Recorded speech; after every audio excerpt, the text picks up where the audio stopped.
teachers and ancillary staff of our nation's schools, they resume in earnest teaching. When all that is done, this day be for your greater honor and glory, through Jesus Christ our Lord. To the Lord's Prayer. Our Father, who art in heaven, hallowed be thy name. Thy kingdom come. Thy will be done on earth as it is in heaven.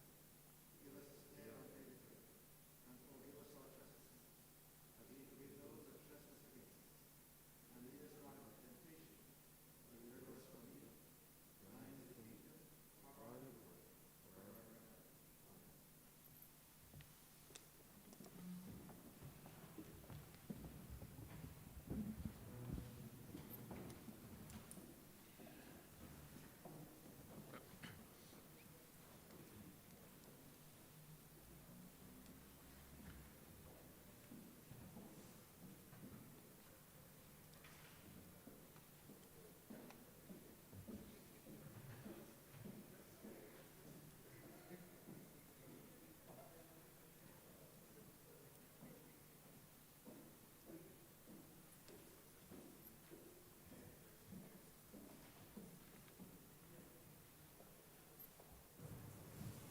This House is in session.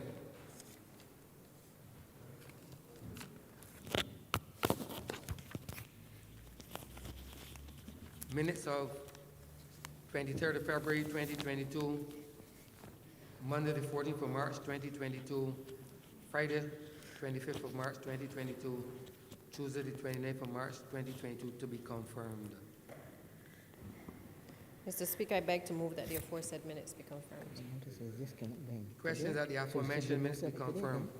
All those honorable members in favor, please say aye. Those against, please say no. Meeting the ayes have it. The aforementioned minutes are hereby confirmed.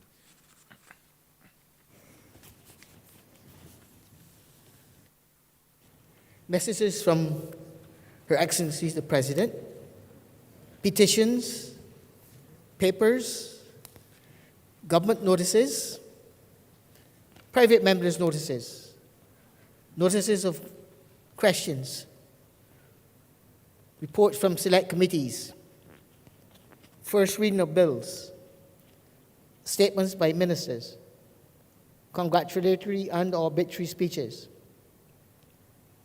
personal explanations, motions for leave of absence or replies to questions, notice of motion for adjournment of the House on matters of urgent public importance. Orders of the day. Honorable Leader of Government Business. Mr. Speaker, I beg to move the suspension of Standing Orders 6, 16, 18, 20, 42, subsection 5, 43, and 44 for the remainder of today's sitting. The question is that the aforementioned standing orders be suspended for the remainder of the day's sitting. All those honorable members in favor, please say aye. Those against, please say no. Meeting the ayes have it. The aforementioned standing orders are hereby suspended for the remainder of the day's sitting.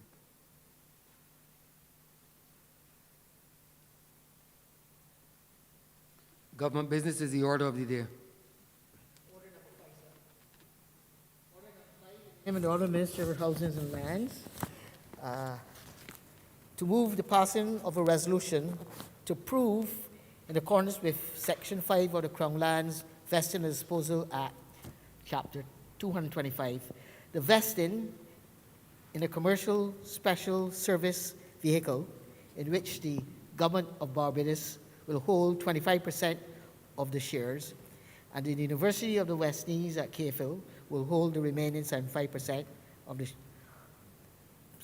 of the parcel of land, the property of the state, formerly known as the St. Joseph Hospital, situate at Ashton Hall in the parish of St. Peter in this island, for the purpose of a joint venture between the government and the University of the West Indies.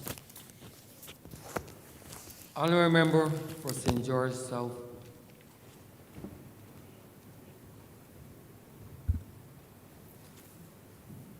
Thank you, Mr. Speaker, and members of the Lower Chamber, those who are listening. Mr. Speaker, I rise in this House to introduce this resolution to Parliament. Mr. Speaker, this resolution is in accordance with Section 5 of the Crown Land Vesting and Disposal Act. approving, firstly, this is a cognate debate, Mr. Speaker, where we will ask Parliament to rescind its permission granted back in the year 2012 to lease the former St. Joseph Hospital to a company called American World Clinics Barbados Limited. We will speak to this, firstly, Mr. Speaker, and secondly, the second one is to vest the St. Joseph Hospital, the lands at the hospital. Yes, Mr. Speaker.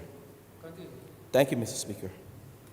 And the second part of the resolution is to vest the lands at the St. Joseph Hospital, some 21.485 acres, as articulated in the resolution, is 8.698 hectares in a joint venture, a commercial special purpose vehicle, or joint venture between the Government of Barbados and the University of the West Indies at Cave Hill. And Mr. Speaker, I know members of the public are probably asking, what is this special purpose vehicle? And it is not a Skoda, it is not a Mercedes, it is a company. When you hear a special purpose vehicle, it is a company specifically created to manage the risks of both of the entities.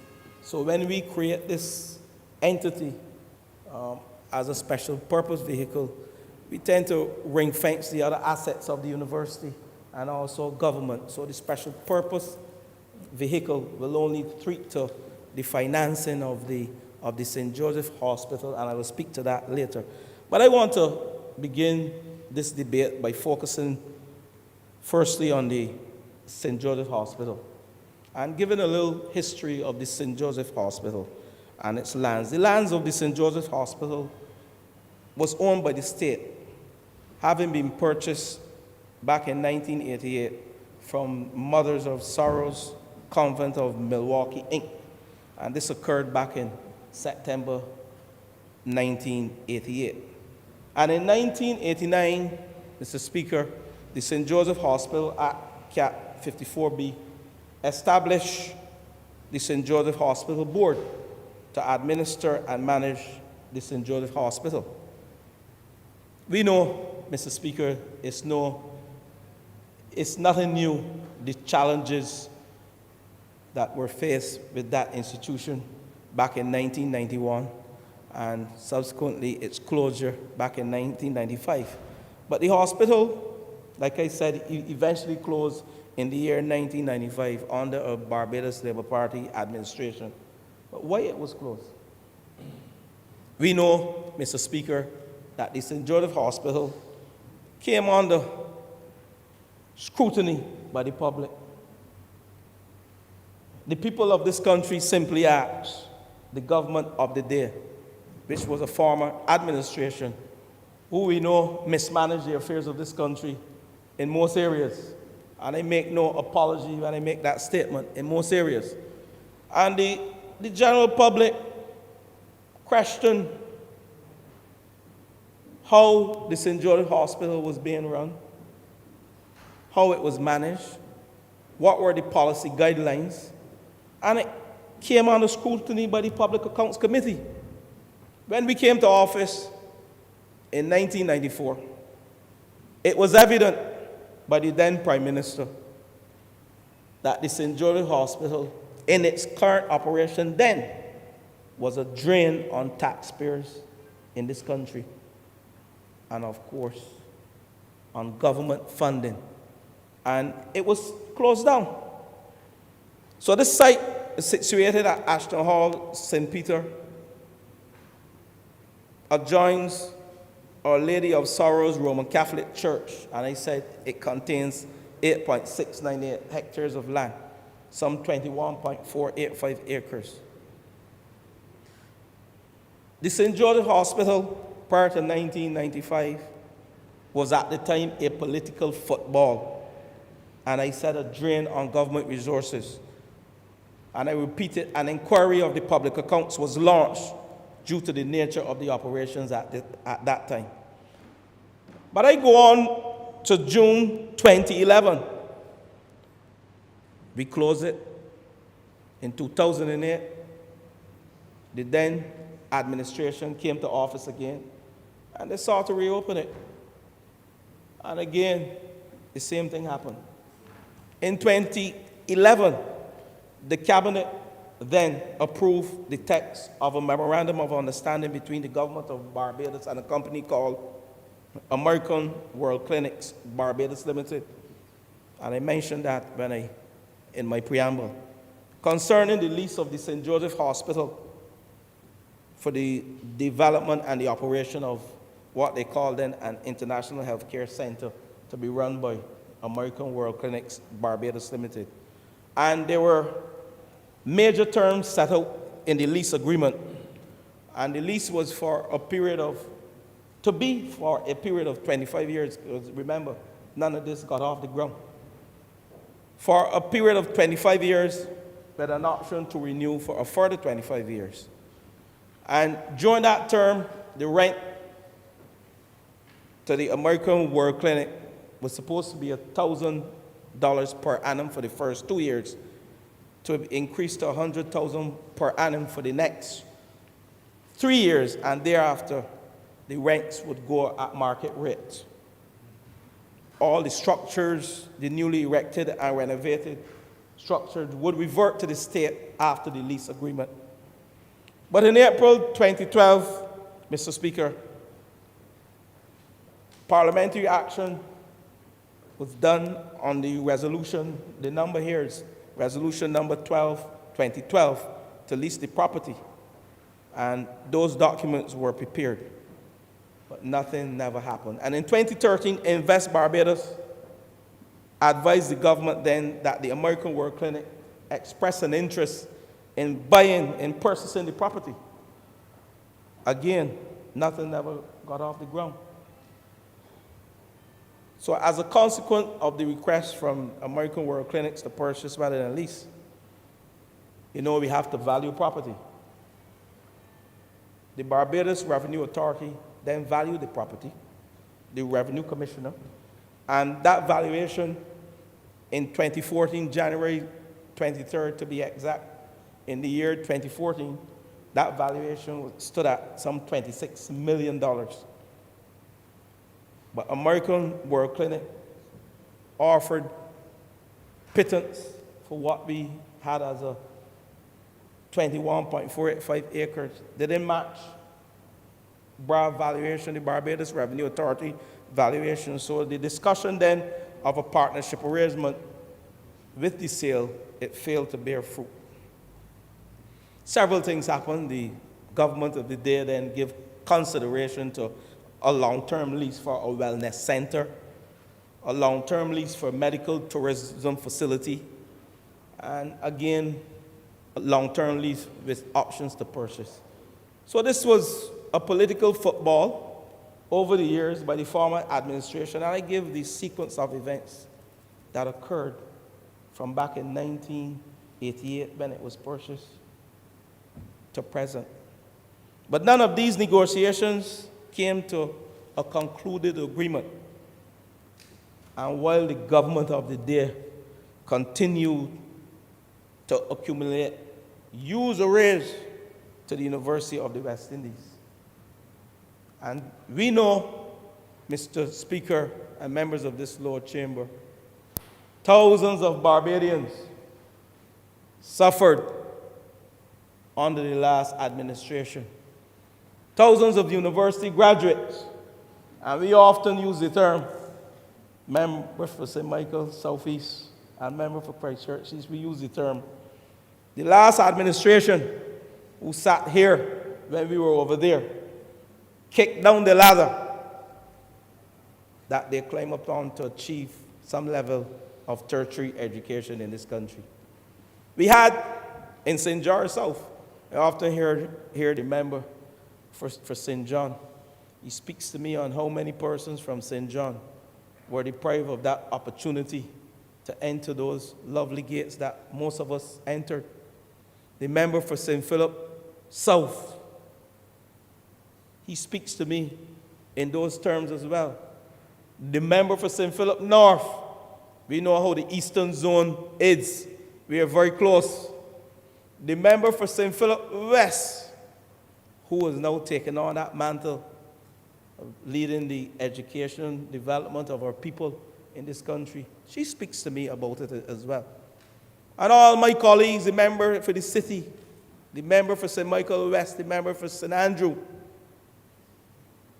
the member for St. George North, who deals with people daily in her day-to-day running of the affairs of the Barbados Workers Union. She had many calls and many sleepless nights addressing these challenges with our people. My good friend, the member for St. Michael's South as well, and St. James South. We all endured those dark days where our people were challenged by the policies, or the lack thereof, we can say, of good policies, by the last administration. And this resolution, particularly this resolution, brought back the memories of many persons, and we need not forget as we seek to build out and develop Barbados on all frontiers. We dare not forget as a people how Barbadians were deprived of opportunity, educational opportunity at a tertiary level to better themselves. I was the first university graduate in my family of three boys. I had the opportunity to attend University of the West Indies, St. Augustine campus, and also KFL campus. And I stand proud of the efforts by this administration. And we cannot say past administrations back then, because they forgot what was done in the 60s and in the 70s by both administrations, where our trust was to empower our people to make Barbados the best place to live, work, do business, and raise a family. And to do that, education was at the forefront of our development. But the last administration forgot about that. They were busy meddling in the affairs of many things other than what we call developmental and people focus. I know my good friend from St. Michael's South, he has, his slogan is people before politics, people above politics. And he could say it before too, because politics is about people. So thank you, member for Christchurch East. It's a lovely slogan, because in all we do in these chambers and in all we do on a daily basis, the focus is on enfranchising and empowering people. And that's why the Barbados Workers Union and the NUPW and all the unions, we respect them and we have embraced them into the Labour Party's vision and its mandate to build out a better Barbados. In 2018, Mr. Speaker, when this administration came to office, when we assumed office, we recognized that the government had owed some over $220 million, I think, to be exact, to the University of the West Indies. And having done that restructuring, we treated the university the same way we treated every single lender, whereby they were all given a 37% haircut, every single one of them. But we recognize that if we were to carry out our mandate, our developmental mandate, as articulated in our manifesto, where we said that education was at the core of our development, and it was our commitment to and to reform Barbados' system of education and training, we recognize that we had to do something different with the University of the West Indies. And it could not be the same old funding every year to the tune of $100 million. The member for St. Michael's Southeast can recall, and also St. Philip West. They're understanding numbers probably better than I do, because they were there and they're there dealing with the day-to-day running of that very important ministry. But we recognize that $220 million that by the last administration, failure to pay tuition fees for working class people and all Barbadians. And then this financial year, 2022-2023, for example, we will provide some $99.2 million to the University of the West Indies.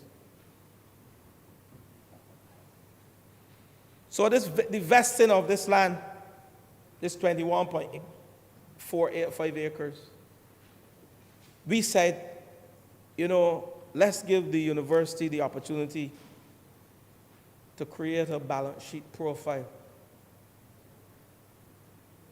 So when we do that, several things happen. When you create a balance sheet profile, then university can begin to go to the world to look for financing, finance their own development. All West Indian governments, I almost say all West Indian governments in the Caribbean. All West Indian governments, member for St. Philip, South Last. I almost say that, right? Always after, a little humor is always good at times, when you're engaging in serious debate, because you get too serious and you want to tell the public really in some terms that are not parliamentary what the last administration did to the University of the West Indies and to the students. But all West Indian governments, and I will speak to it later, have embarked on policies to ensure that education, not only tertiary education, but education at all levels, remains the core of the country's development. And presently at the University of the West Indies, all lands are vested in the government of Barbados, and no rental is being charged by the government. But that is testimony to how we treat the University of the West Indies, how we treat education. And government, the last government under this administration, made commitment to vest the lands at the Lazaretto in the UWA. These are all state lands. This was agreed by the last administration, BLP administration, but was never followed through by the last administration. So we are here now in another term of government, seeking to create a profile for the University of the West Indies as it relates to their balance sheet, where we will create this special purpose vehicle, where the government will own 25% shares of this company, and the University of the West Indies, Cave Hill, will own 75% shares of this company. And this company, as I mentioned earlier, seek to minimize financial risk to the other assets, but will ensure that university is given the opportunity to go to market. They can float bonds, build their balance sheet, so someone will be willing to finance them, give them a level of independence as well, and take that strain off of government resources annually. Because when they float a bond and they're able to, at the end of it, sell the bond to get some needed cash, capital, to invest, that speaks to development. But investing of the lands in the UWA is nothing new. And I said earlier, currently the lands at Cave Hill are leased to UWA for a term ending in the year 2066. And we're in the year 2022. And I spoke about West Indian government across the Caribbean, and I can speak to 3 countries. Trinidad has allocated lands to UWA for a hospital. Grenada has also donated significant land resources to UWA, and Antigua and Barbuda are in the process of doing the same. allocating significant lands to University of the West Indies. So this is a regional-wide approach to putting UWI on a self-sustaining financial model to secure the social and economic future of our regions for years to come. And I want to applaud Prime Minister for having the foresight to come up with this financial, if you want to call it a model, can't call it an instrument, but this financial model where we can seek to give university an independent profile rather than continuously relying on government's resources annually. We're not saying we will not give university, because the first thing we did when we came to office in 2018, government owed university $220 million. And we settled the debt, despite the 37% haircut across the board. But this land is not about settling debt with the University of the West Indies, because you can see the approach across the Caribbean.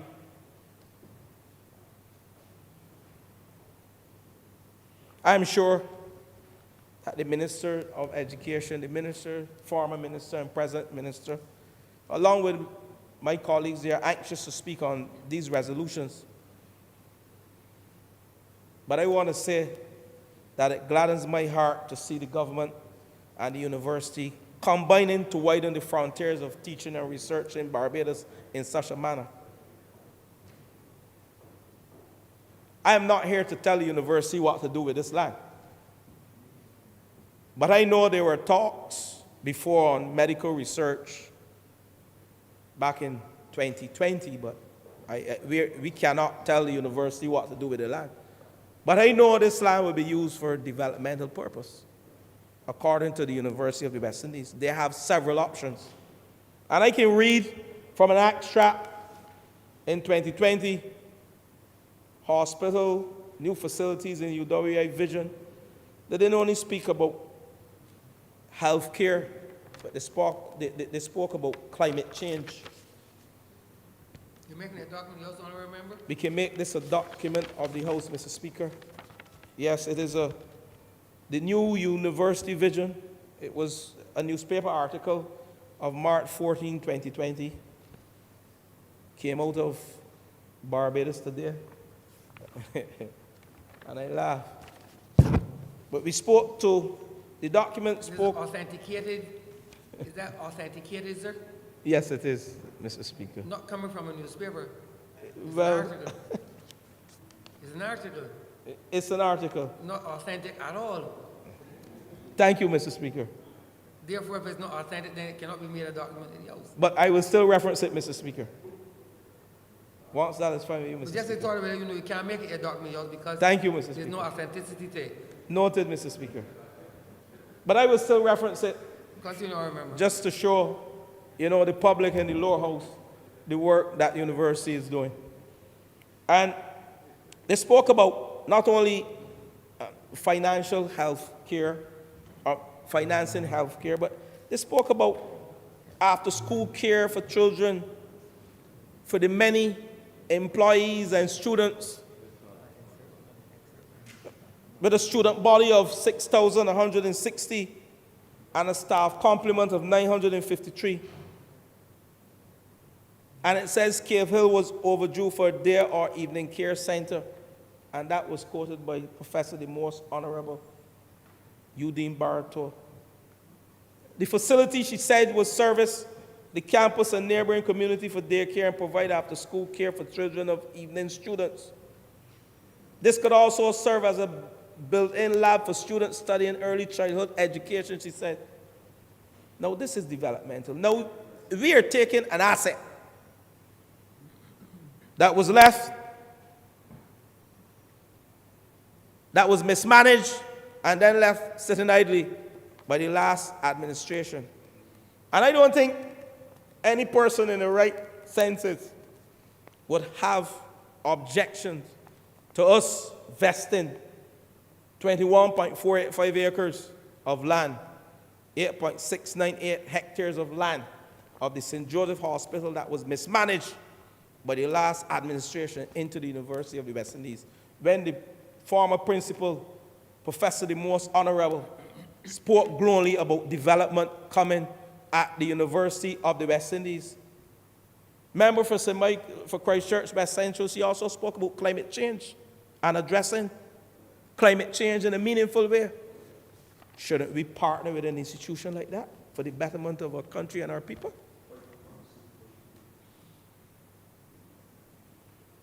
Mr. Speaker, the land to be vested, Mr. Speaker, was toured by both this government and University of the West Indies before any talks about a special purpose vehicle came about. And, you know, very often we speak about things, but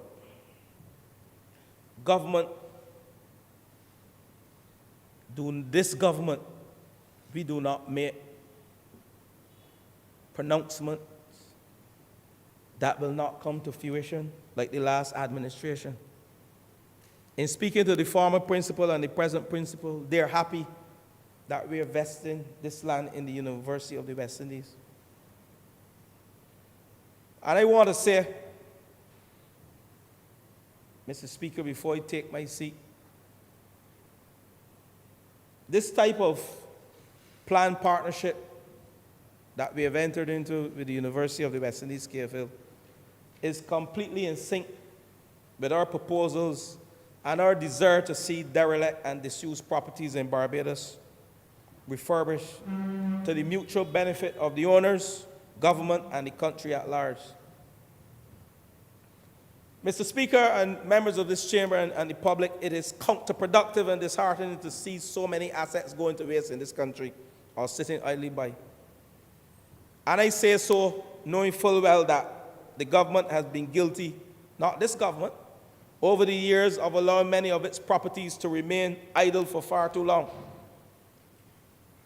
And we have started that journey of addressing derelict and vacant lots in this country. And we can speak to this St. Joseph Hospital as a derelict government property that we are putting to good use. And as you know, when we came to office, we recognized several government buildings that were in a state of, I would say, disrepair, that were not being used. And we have started a program to refurbish and rejuvenate a number of them, of state properties, beginning with those in and around Bridgetown. The member for the city would be very happy, such as the old Supreme Court and Town Hall that is being renovated right now. Then we went to Barbados Water Authority Gatehouse. Then we went to the Welfare Building on Country Road. And soon, the Old Town and Country Planning Building, Block C at Garrison, among others. We have come to this house, Mr. Speaker, and members of this chamber, many times before during the last 3+ years for permission to enter into long-term developmental leases of government properties with persons who have agreed to restore and maintain them at a rent affordable to them. Our policy, Mr. Speaker, is that in this country, of our tiny physical size, we cannot afford the luxury of lands remaining idle for long, lands and derelict properties. It is why we refer to joint hands.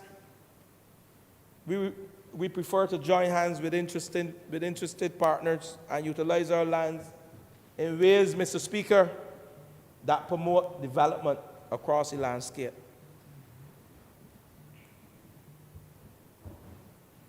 And restoration of derelict residential properties is also a key aim of this administration. The Ministry of Housing, Lands and Maintenance, we have already drafted a cabinet paper. I have not yet taken it to cabinet. But the goal is to create a win-win partnership with citizens in this country in an environment where resources, including land and finances, are scarce. So when we see idle lands that can be leased by the state to assist young entrepreneurs, this is something that we want to get into. When we see idle lands and derelict properties where we have sites and services already installed, when we say sites and services, we're talking about roads and access to water and access to electricity. When we see those sites and services, not only for the young entrepreneurs, but we have told this country that over this term, 5 years, we'll build 10,000 plus houses. And if we have some 35,000 derelict and vacant lots in this country, this task of building 10,000 houses, and I agree with the Prime Minister, is a task that we can achieve.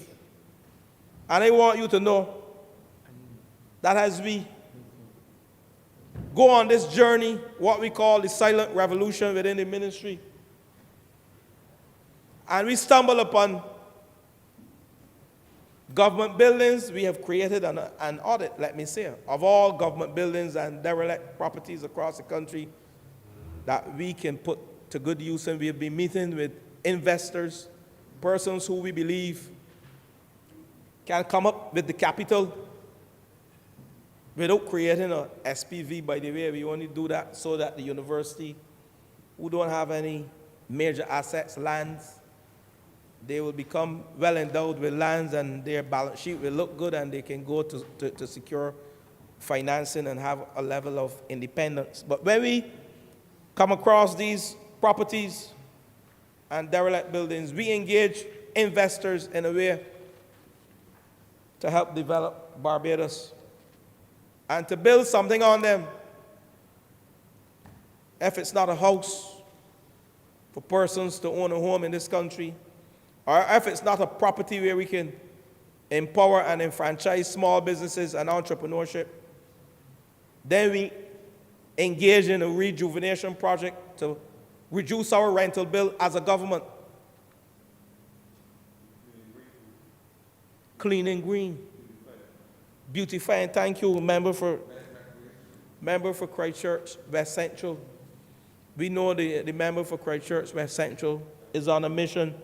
Just like we're on a silent revolution, his is not so silent, because he has been out there in the highways and the byways, beautifying Barbados, bringing back some respectability to the environment. That is what he's doing.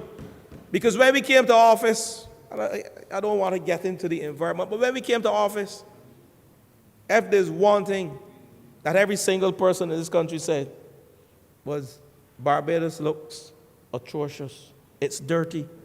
It needs cleaning. And I want to thank the member for St. Michael East,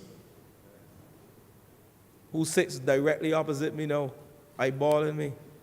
He did good work in that Ministry of Environment. And my good friend from Christchurch, West Central, has taken that baton, and he is running with it. So this is all part of the developmental trust in this country, to keep Barbados clean, not only clean, but to improve our infrastructure.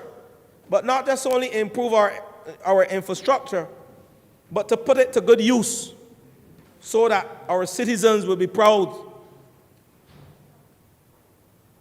and take care of buildings we put in their hands and properties we put in their hands to be of good use for our citizens. As I close, Mr. Speaker, I wish to state categorically that I, as Minister of Housing, Lands and Maintenance, I support the vesting of the St. George's Hospital in the proposed commercial special vehicle for the redevelopment of the site by the government of Barbados and the University of the West Indies at Cave Hill. And I know that the University of the West Indies, they have always been on a developmental trust and pushing new frontiers, as I read earlier in an article from the then Professor, the Most Honourable Eugene Bartow.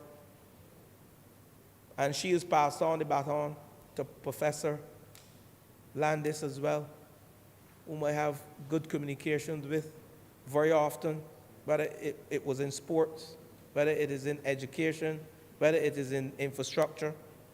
And he understands and he has supported this vesting of 21.485 acres of land in the University of the West Indies.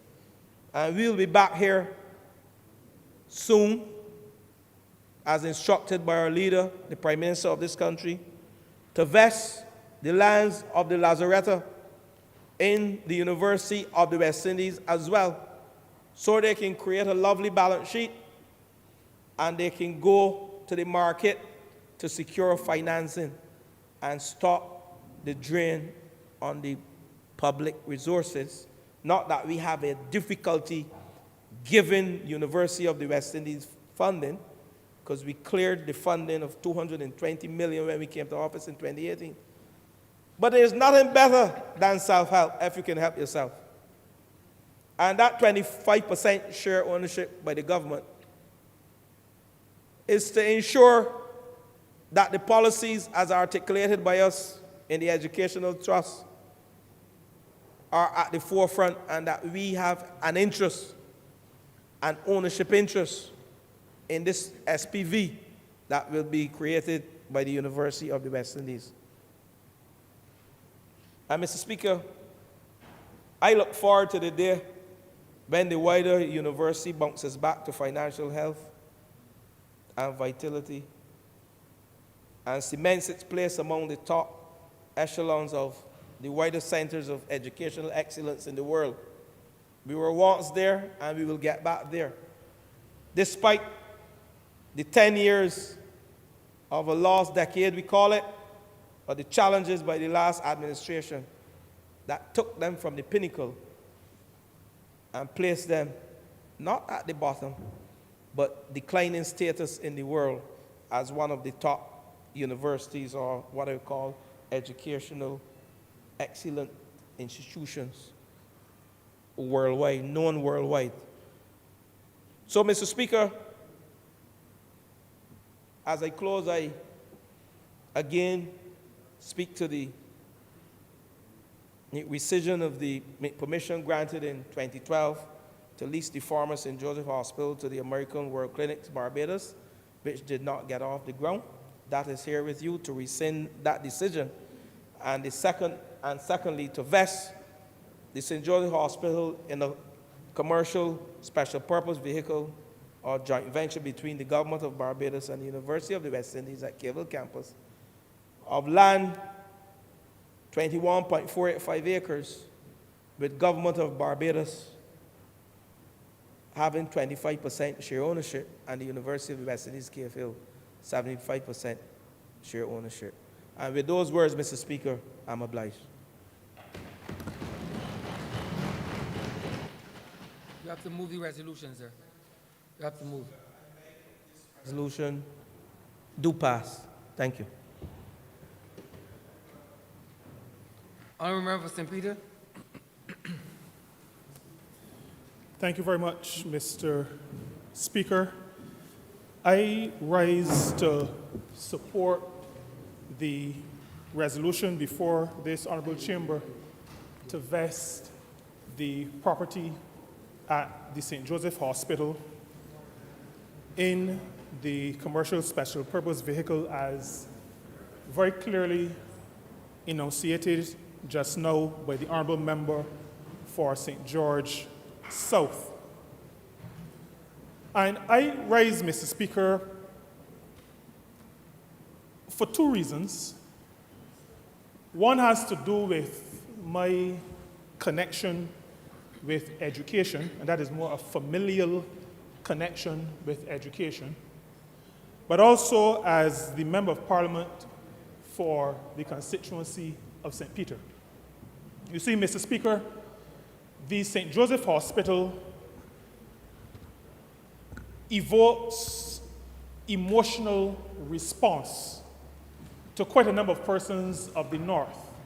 including persons from the constituency that I have the honor to represent. As recently as about a month ago, I was with the Honourable Member for Christchurch West and the Honourable Member for St. Michael's South. And we were celebrating the recommissioning of the jetty at Speightstown. The jetty that is now in full operation for the use of the people of Speightstown, as well as for those who will want to visit Speightstown. And I'm very clear about the order in which I speak. The jetty is for the benefit of the people of Speightstown, as well as for the benefit of those who will visit Speightstown. One of the persons who worked hard on the refurbishment of that jetty, in the conversations afterward, recounted the fond memories of growing up and hearing that they were born. That gentleman's mother gave birth to him at the St. Joseph Hospital. And that is a story, Mr. Speaker, that you hear across the constituency. And not just, as you may be tempted to think, from persons of means, but from persons across the constituency, from persons across the north. And so any mention of the St. Joseph Hospital evokes that kind of a response, an emotional response. And so any action to see positive development at that location is action that is welcomed by the people of the North, and particularly by the people I have the absolute honor to represent in this honorable chamber. Education and supporting education is something that we in St. Peter hold very dearly to. Because most of us, almost all of us, are where we are because of education. And we are very proud of the institutions we have within the parish. We have the Elliot Belgrave Primary, which is in the process of being refurbished. We have the Corrigan Parish School, which is also being refurbished. We have the Alexandra School. We have the Roland Edwards Primary. We have All Saints Primary. And we have St. Luke's Academy. And so, Mr. Speaker, we have around us a plethora of educational institutions. We have their nurseries. The people of St. Peter value education. We also value relationships with educational institutions. And at this point, it is not yet in operation, but I want to thank the Honourable Member for St. Michael's Southeast, as well as the Prime Minister and government generally, for the work in bringing back that important institution in Speightstown, the Alma Paris School. That we expect, as education is reformed in this country, will cater to persons who too often are left on the periphery of national development. This government recognizes that everybody, all young people, all people generally, but all of our young people, have a role to play in national development. All of our young people have the potential to contribute. All of our young people have to be given the tools appropriate to their individuality that will allow them to make meaningful contributions to this society, but also that will allow them to feel that they are meaningful contributors. Because there is nothing, Mr. Speaker, that makes a person disconnected as much as feeling that you are not wanted, you are not a part of, you are not integral to what is taking place around you. And those persons get disconnected, and then we want to build institutions to restrict what we refer to as antisocial activity, which in some cases, maybe in many cases, is activity that is engendered by our lack of respect of their individuality and their need to be approached and equipped in a manner that is suitable to them and not in a manner that has been prescribed by the person who made the cookie cutter. And so, Mr. Speaker, education is important, health care is important. As the Honourable Member for St. George South indicated, we are not at this point fully aware of the direction in which this special purpose vehicle will take the use of the property.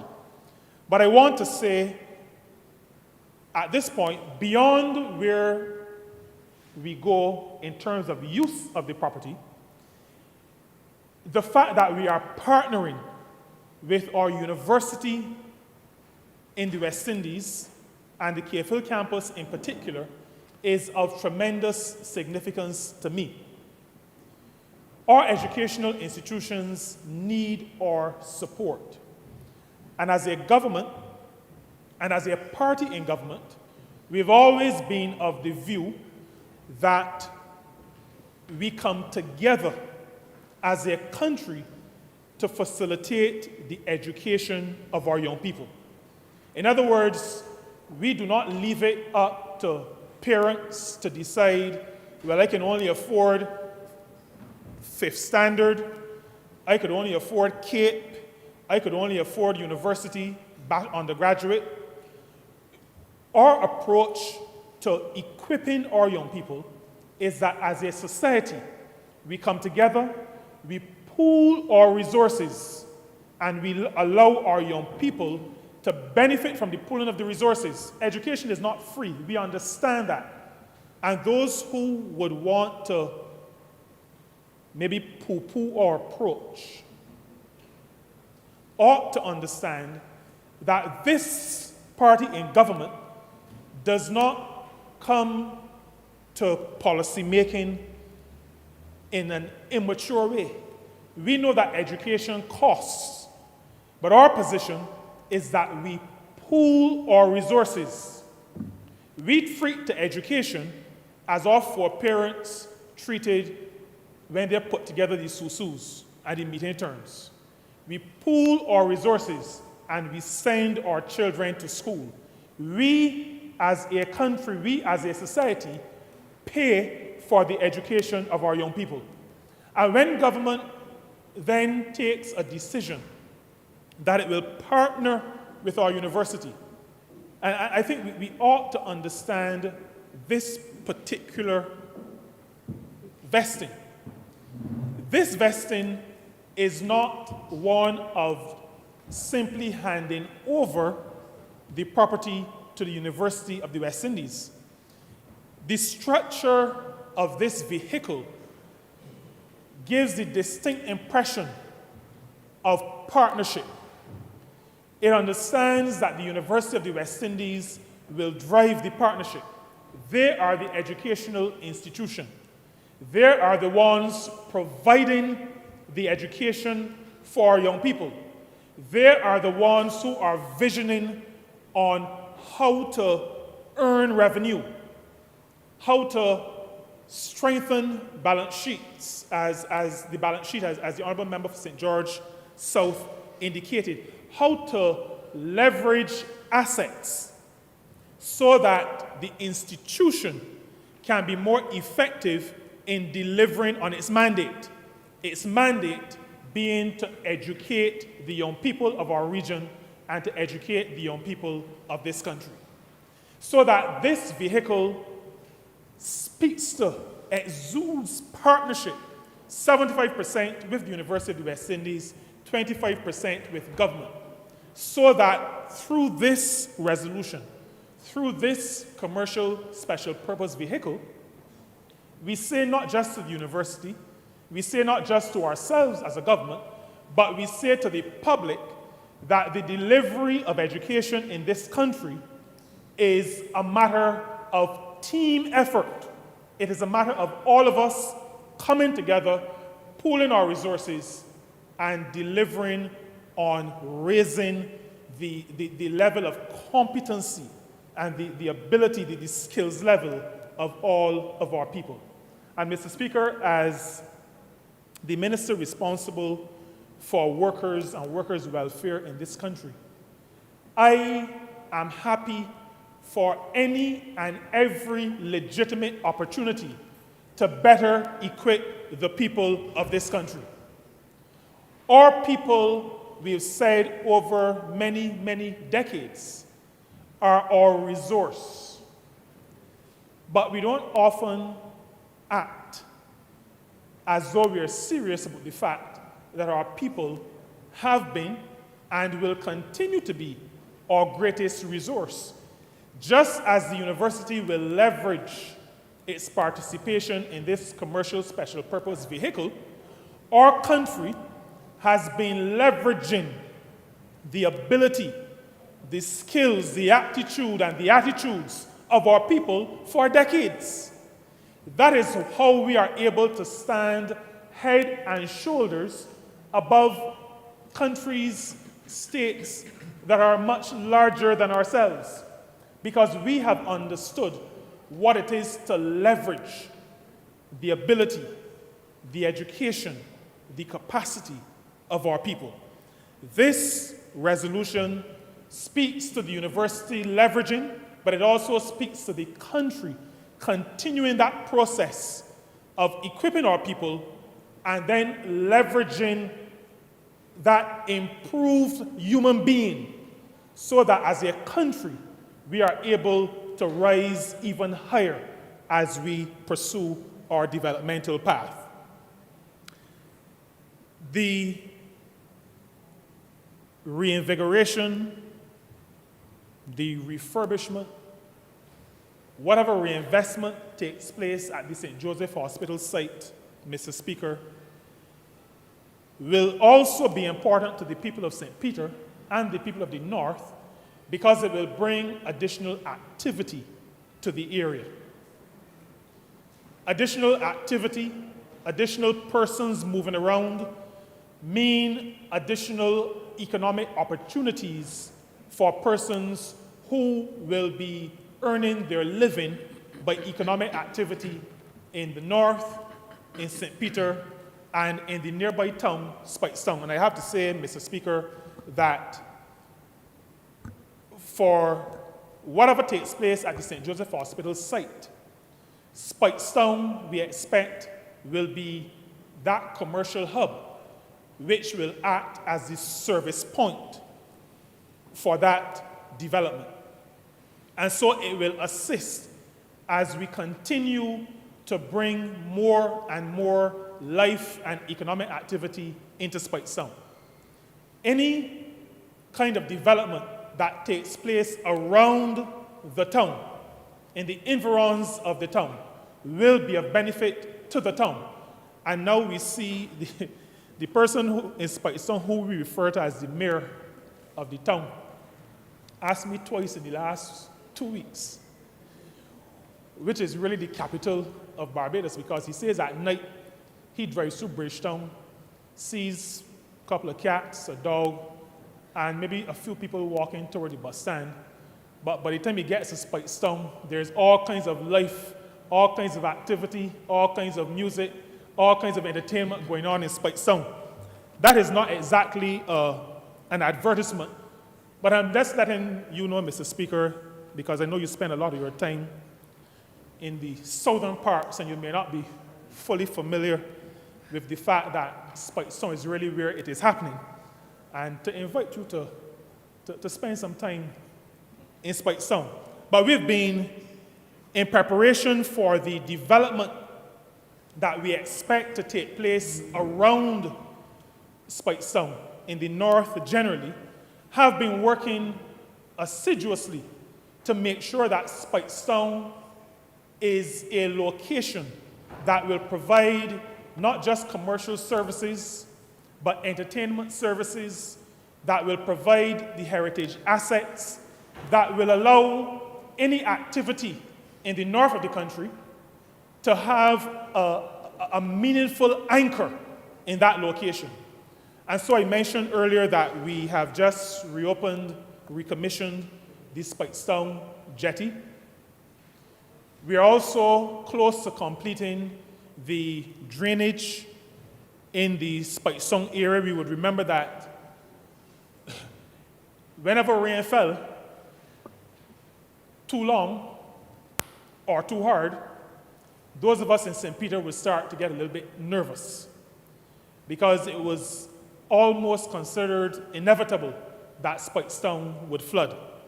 And I'm happy that through the efforts of BTII and the Honourable Member for St. Michael South Central, who led in that effort, that we are close to completing the drainage in the Speightstown area.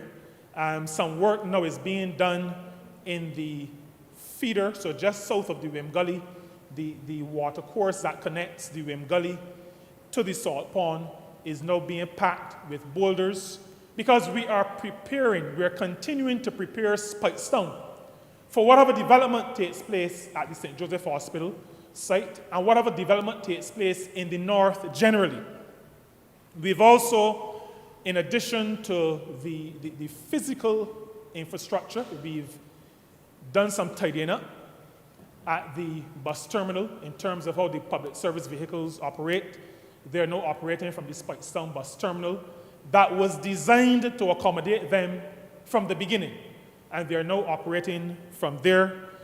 The Honourable Member for St. Philip South has indicated to me that some work will be done to address the condition of the market at the traffic lights. So that is work that is to be done as well. Outside of hard infrastructure, we have started the process, Mr. Speaker, of twinning Speightstown with Cape Coast in Ghana and with Bristol in the United Kingdom. We already have a twinning arrangement with Charleston in South Carolina. Charleston is the city where the Carolinas generally, but Charleston and the Carolinas were colonized, not by us, but by those who were in charge at the time, but out of Speightstown. And so we already have a twinning agreement with them, and we are working toward establishing a sister city relationship. But we've reached out to the Ministry of Foreign Affairs and Foreign Trade. The Ministry of Foreign Affairs has already reached out to its counterparts in Ghana and in the United Kingdom, and we have been sharing the information, and we expect those twinning arrangements to become a reality very soon.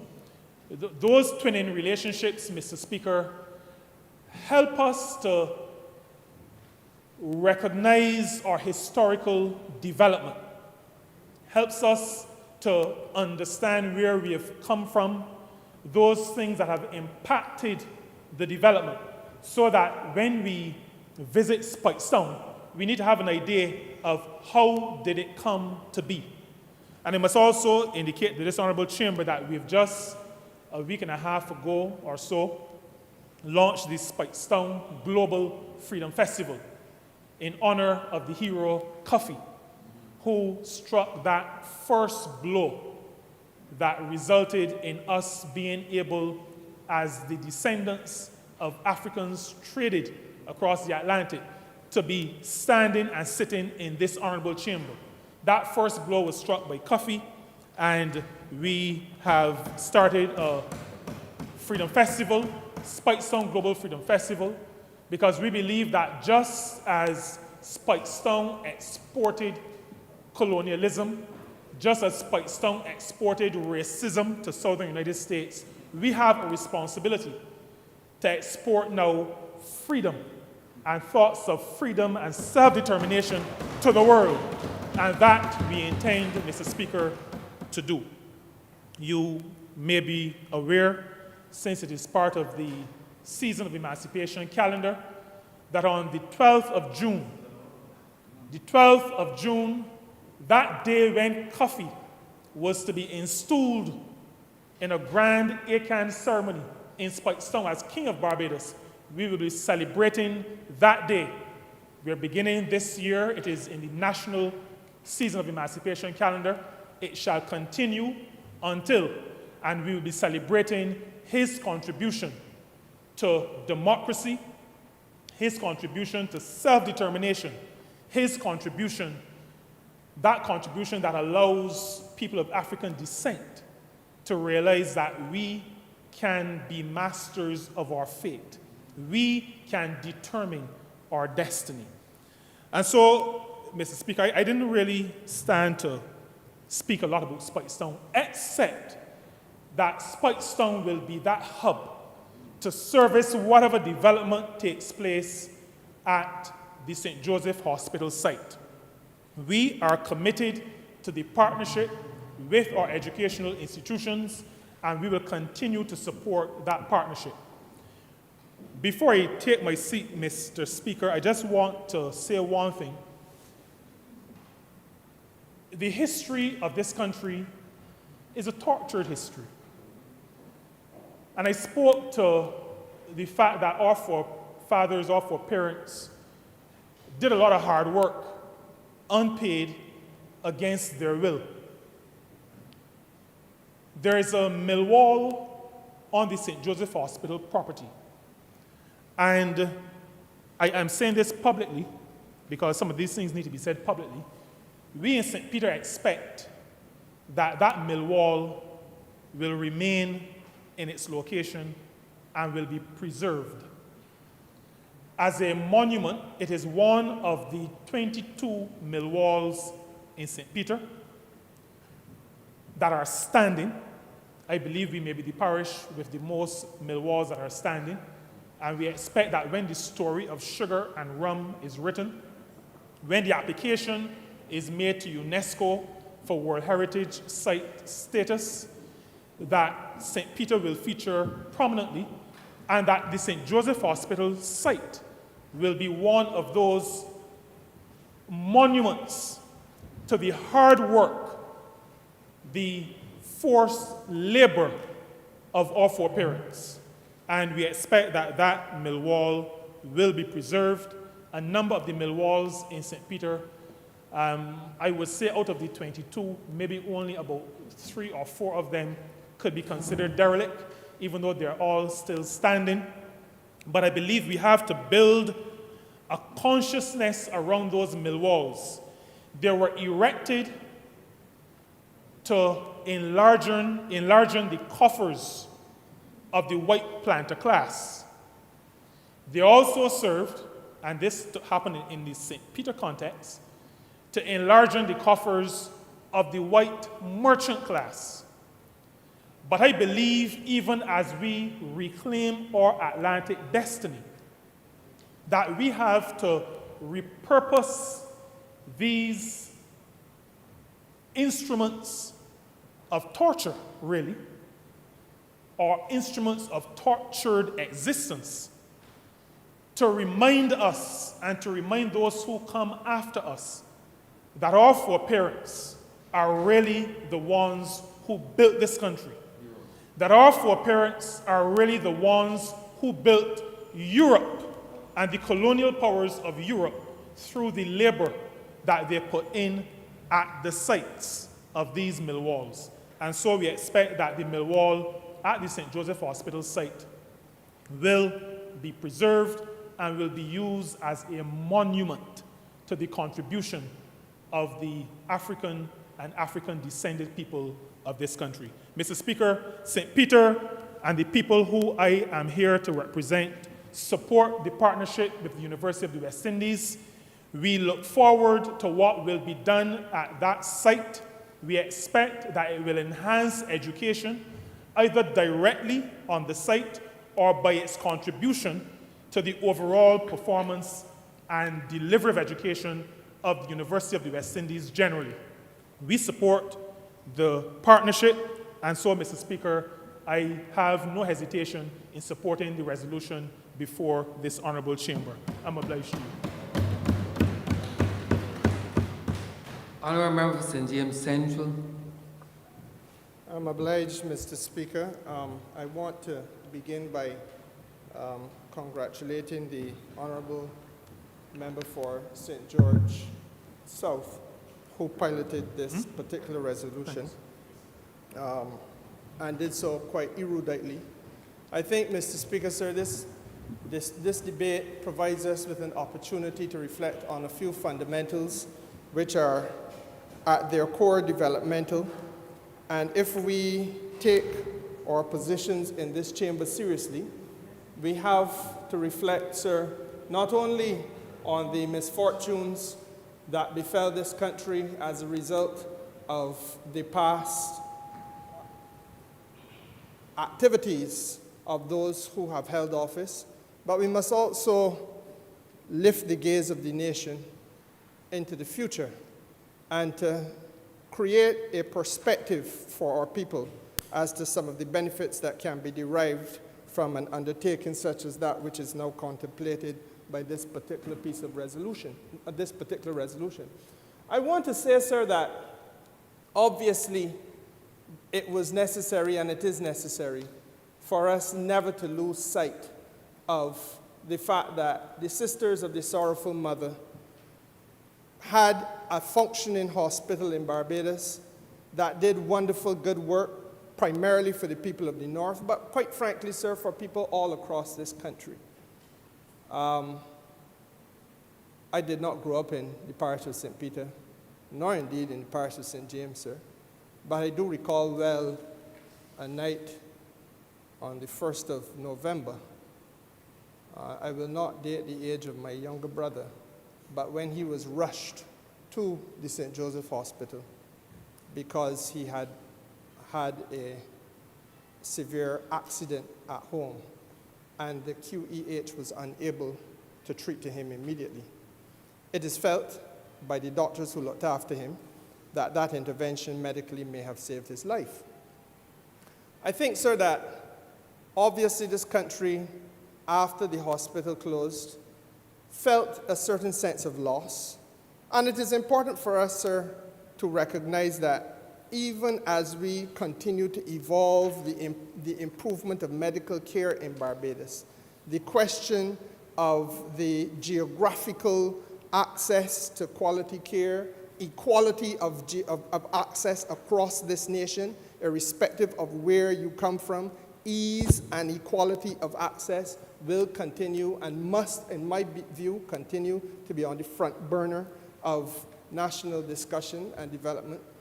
And obviously, Mr. Speaker, sir, especially for an administration like this, which has set its face like flint against the tyranny and cruelty and abuse of the public purse by way of corrupt practice and maladministration, then, Mr. Speaker, sir, again, the fact and the story of the St. Joseph Hospital is going to constantly be in our minds. This resolution, sir, is not about that tortured experience. As I stand here, I reflect on that Public Accounts Committee meeting, or those Public Accounts Committee meetings, that hearing. I reflect, Mr. Speaker, sir, on the agony of the people at the time.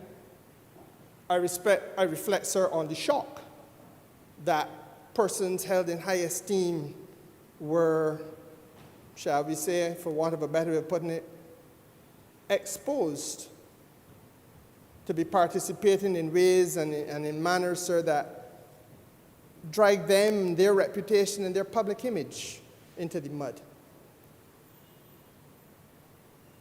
It is, again, correct to say, and I must say that the honourable member who piloted this bill did justice in making the point that a country cannot lose sight of that aspect of its past. There are some who to this day, even though that conduct was replicated by a subsequent administration under the same party banner, even though that conduct was replicated, sir, There are some to this day who sat in their midst who will not raise a voice of apology and will say to this country that apology means nothing. So that we are dealing and treating to an issue which is on one hand developmental, but on the other hand it is also an issue about which this country still has open wounds. And it is connected to a form of activity about which this country still has open wounds. Perhaps, though, it is more useful to reflect on the way forward. And as I think about the way forward, sir, I am pleased that at the core of this particular resolution is an opportunity for Barbados to be at the centerpiece of a developmental effort with an institution which is absolutely critical to this nation's growth. The University of the West Indies will now have at its disposal, by way of the vesting of land, an asset that can be monetized. The University of the West Indies, sir, is in a position where it can enhance its independence to a certain extent in order to leverage that asset, in order to make sure that that land can be used as collateral, sir, and part of a journey which allows them to finance their way, their independent growth, their independent development, without constant reference to the public purse. And again, that is also a part of this country's tortured past. Because, sir, your constituents, much like mine, are anxious to know that there will be somewhere, some place found in the annual budget of the government, in the annual estimates of revenue and expenditure, more money for better roads, more money, Mr. Speaker, sir, for care of the elderly, more money, Mr. Speaker, sir, for us to look after our little children better. The fact of the matter is, sir, that the University of the West Indies, and properly so, makes a call on the public purse for well in excess of $100 million every year in order to operate its finances. And properly so. And this administration, again, properly so, stood in the breach when others were prepared to turn away from the university.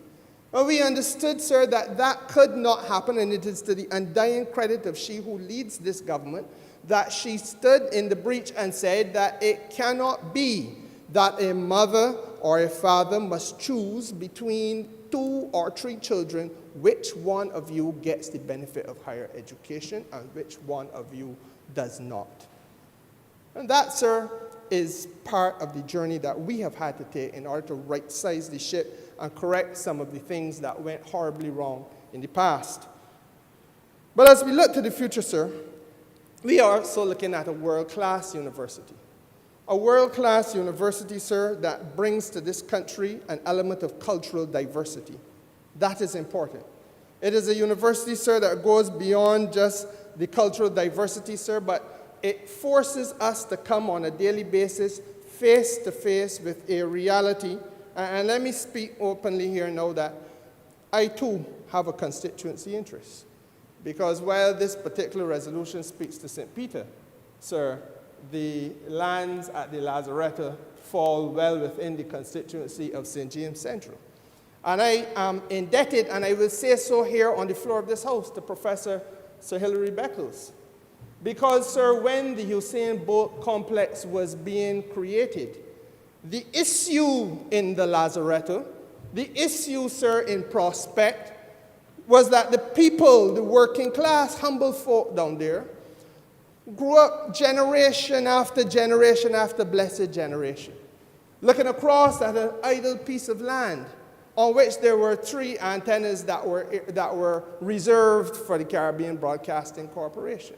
And it was as though there was nothing on this earth that was more important than the antennas, and that the recreational opportunity for a community of people, sir, who, and I have no doubt those who planned the development of the west coast of Barbados may have at some stage meant well, but they were woefully short-sighted. And so therefore, sir, there was no provision made. You got houses, but no provision made for recreation. There are houses, but what of the young people who should be playing a sport coming out of the community, sir? And that is true not only for Prospect. If you begin a journey on foot, as I have had to do by way of canvassing, And you start in Prospect, sir, and you walk all the way down to Old Town. Mr. Speaker, sir, you will not pass more than one playing field. And that playing field located down in Old Town. Good Shepherd School has a little field, sir, but you've got to go to your way to get there if you're walking along the main road. And those two little dots those two little areas, sir, have historically been expected to serve the interests of over 10,000 people. This is a form of madness. And then we ask ourselves why it is that in that same catchment area, some of our youngest people in Barbados have fallen like cracks, sir, fallen through the cracks, sir, in the floorboards. Some of our youngest people, sir, have been wrapped up in narcotics, not wrapped up in areas of crime and criminal activity, sir. What is the outlet? What is the benefit that goes towards lifting these young people up socially? But the planners did not have that in mind. So along comes the University of the West Indies, and I say, sir, I am indebted to Professor Sir Hilary Beckles, who in one conversation, I went as a member of Parliament, and I said, Professor, this development here that you are proposing, this development, the Hussein Bolt complex, in my judgment, should be a complex which is not just to serve the narrow purposes of the university, but I want to urge you and invite you to be part of a thinking that allows us to open the doors to the public for some element of participation, some element of access. I do not expect that all and sundry will be able to walk through and have everything to do with the university, because ultimately that is not what the university is about. But you know, he understood very easily the point that is being made, because, Mr. Speaker, sir, we are talking about symbiotic benefit. The government, as I said, on one hand, invests over $100 million towards, sir, the financing of the operations of the university every year. But the university, in turn, must be part of the community. And that is true not only in Barbados, but it's true as a concept of how a university should and I think must function. It must be part of that society in which it is located. And I say this, sir, in all seriousness. Students come here, or students from here, will sojourn for a period of time at the university. But every single one of those students, sir, come with a lifestyle interest. Every single one of us who have been a student had a lifestyle interest. Some of those interests may have been in sports. Some of those interests may have been in music. Some of those interests may be cultural and creative activity, entertainment, sir. But every single one who has been able to, or who is able to fall within the university setting, whether local or whether foreign coming to live here for a period of time, has an interest.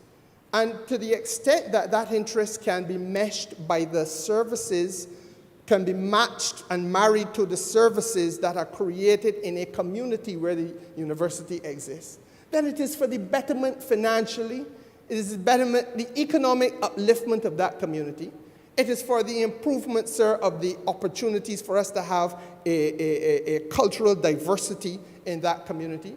It is also, Mr. Speaker, sir, if we've got to take it out of the realm of theory and bring it straight into the pockets of people, sir, an opportunity, sir, for those people who have a little bar to get some money.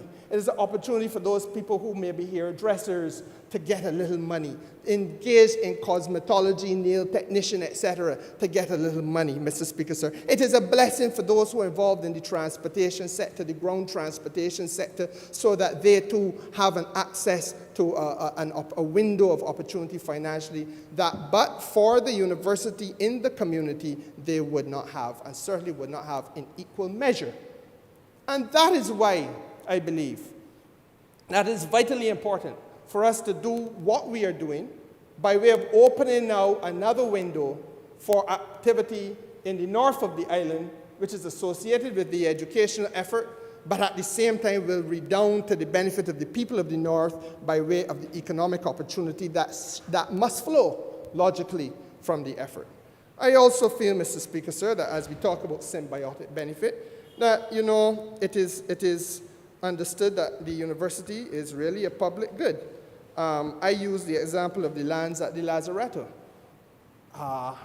I think that if we look at the elderly population that we have been able to see take a stroll across the Usain Bolt complex to get a little exercise on a morning in circumstances of safety, that's a good thing. I invite anybody to tell me that that is not desirable. But above and beyond the narrow parochial interest that I must have as an MP, I want to say to this country at this time, sir, that when the National Stadium could not function and has not been able to function, largely again because of short-sightedness and in some cases mismanagement of a previous administration, Mr. Speaker, sir, this administration cannot do everything on planet Earth in the space of 4 or 5 short years. We didn't even get to 5 years yet. In the space of 4 years, sir. But the reality, in total, we have not gotten there yet. But, Mr. Speaker, sir, the young people of Barbados were able to use and have access to a stadium as a result of the role that the university is playing in the context of providing symbiotic relationships in this country that our young people can benefit. We must build out this capacity, and we must make this type of investment and show this type of support to the University of the West Indies, Mr. Speaker, sir, because it has been there on our side in times of great national turmoil and difficulty.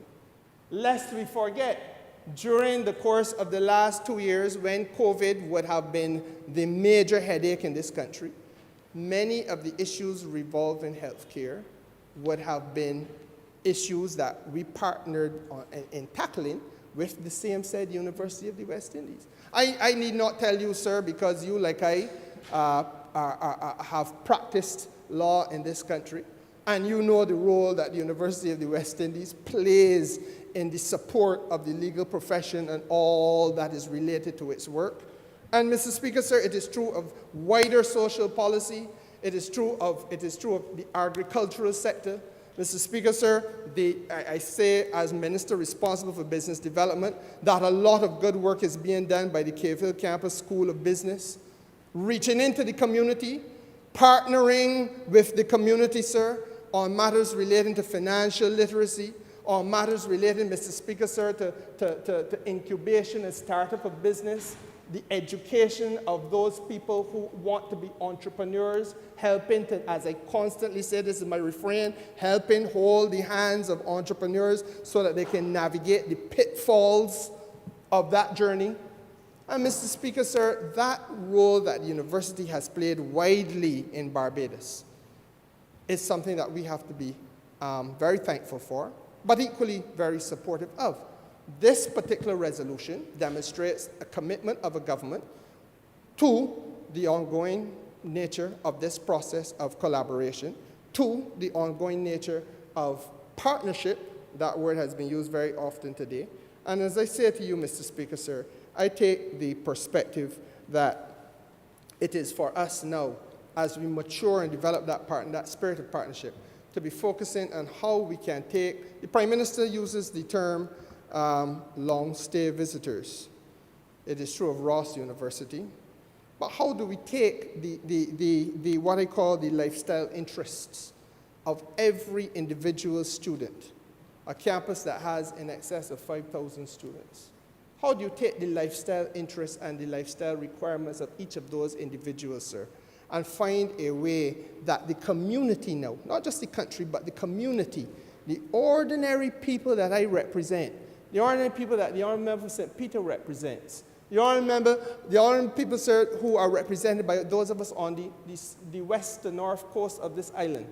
How do we monetize the opportunities, sir, which are presented by the lifestyle interests of these people?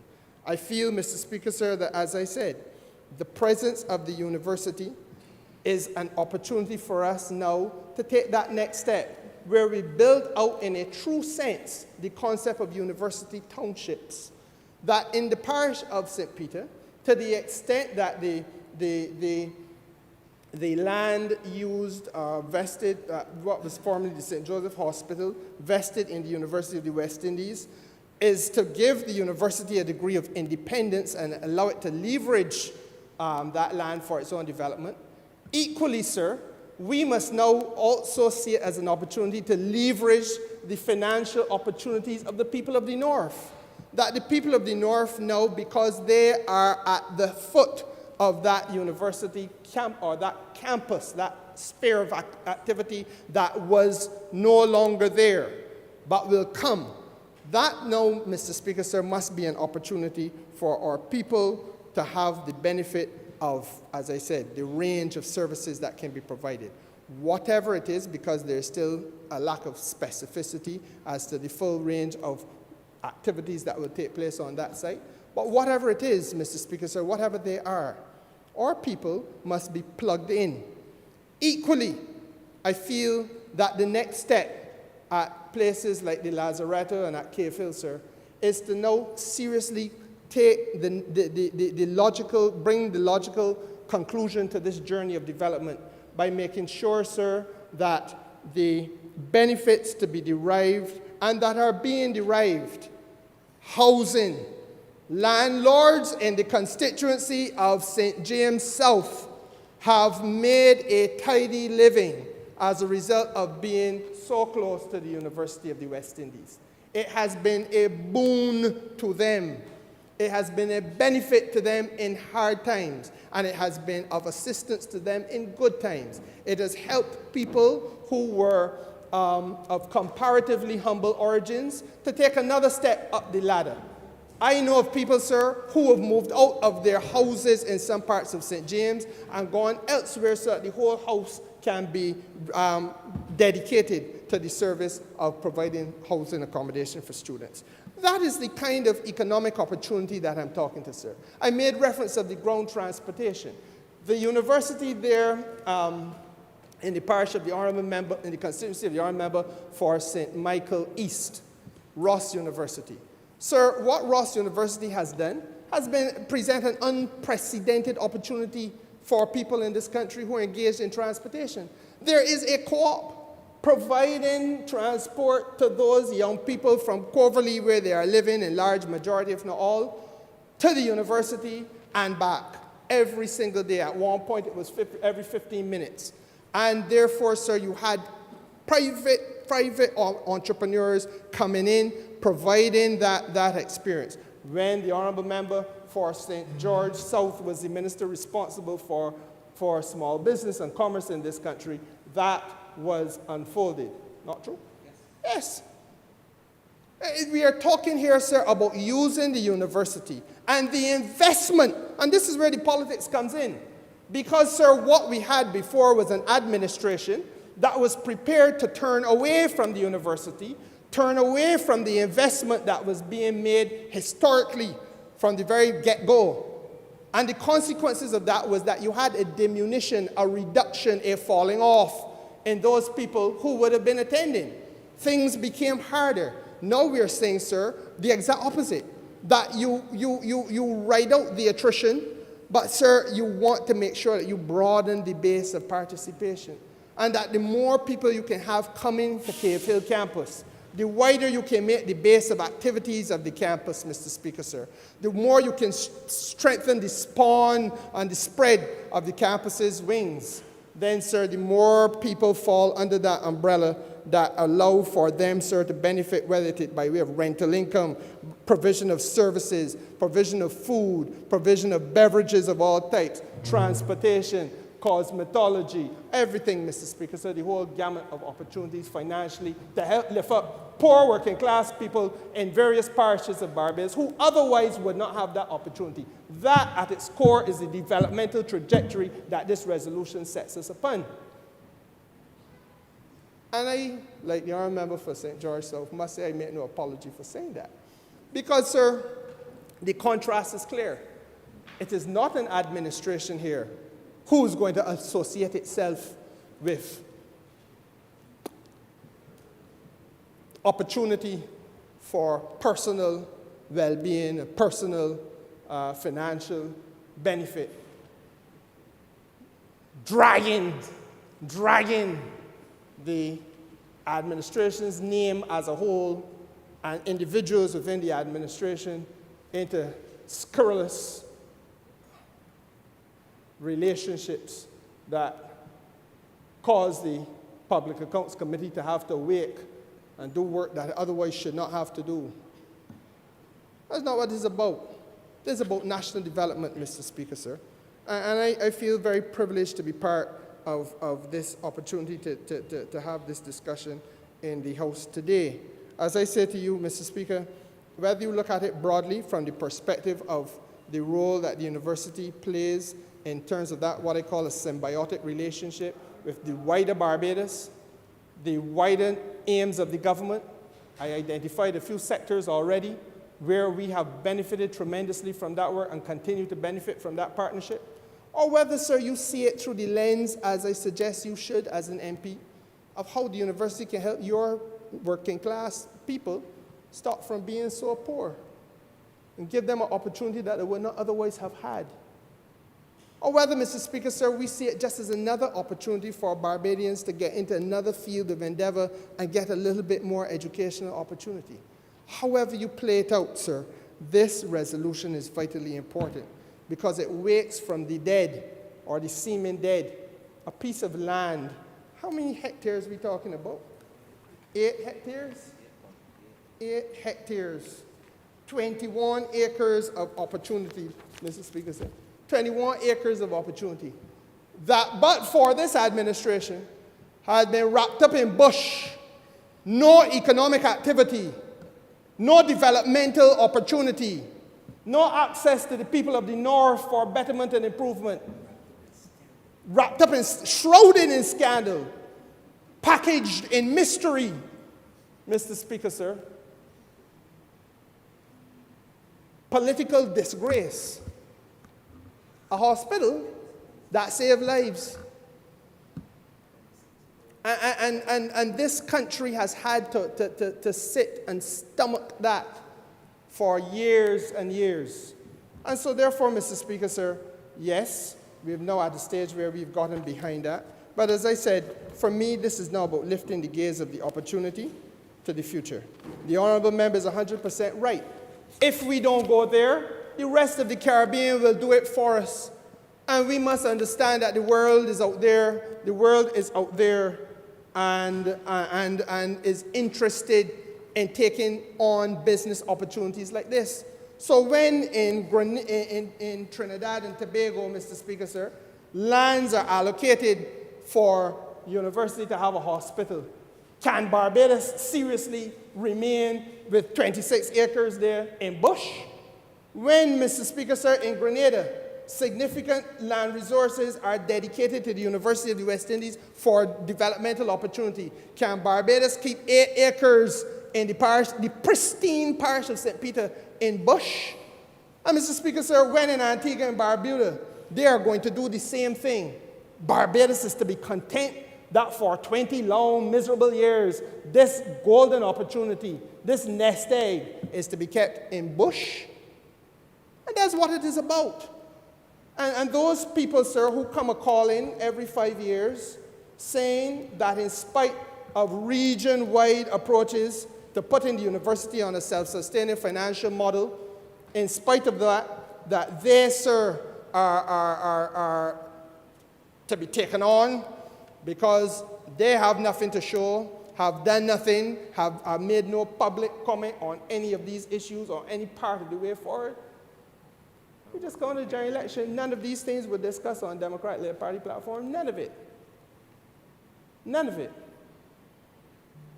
So, Mr. Speaker, sir, this ought not to be a difficult thing. As I said, I want to commend the Honourable Minister of Housing, who's hit the ground running. I am very pleased, sir, by this particular resolution. I want to support the idea of a special purpose vehicle set up by the Solicitor General and the arrangements, sir, which are before the House, that government of Barbados will hold 25% of the shares and the university will hold 75%. We are not, sir, looking at a charitable organization, but an operation designed to operate as a company, an entity which can drive a profit, leverage its assets, and in so doing, create more economic opportunity, financial opportunity, and business and commercial opportunity for the well-being of the people of this country. I am obliged, sir. Honourable Member for St. Michael South Central. Thank you, Mr. Speaker. I will be brief in my remarks on this resolution. I find that the purpose, the intent, the objectives of the resolution, the vesting of these lands in a special purpose vehicle of which the government of Barbados would have 25% ownership and the University of the West Indies 75%. I find the objectives noble. I find that there can hardly be any dispute that this is an honorable endeavor. I must confess that the specifics of the endeavor, or even the broad framework of the endeavor, I do think we would have benefited from hearing a bit more about. That is not to suggest that I do not trust implicitly the goals and the community spiritedness and the drive for growth of the University of the West Indies. I absolutely do. And I think that our University of the West Indies in this country and in this region has been one of the institutions and continue to be one of the institutions that show the unique Caribbean quality and spirit of innovation and of integration with its community. And I see that the university is always striving to integrate more with the community to be able to bring solutions and bring ideas, and for that we are grateful. So I think this partnership is an important one. I think the potential in this activity is there. I hope to hear more and to see more about what is contemplated under the special purpose vehicle, especially since the government will retain a stake, and to the extent that you are a shareholder in a venture, you take on the assets along with the liabilities. And so I think we have to make sure that we bring some transparency to whatever that endeavor will be.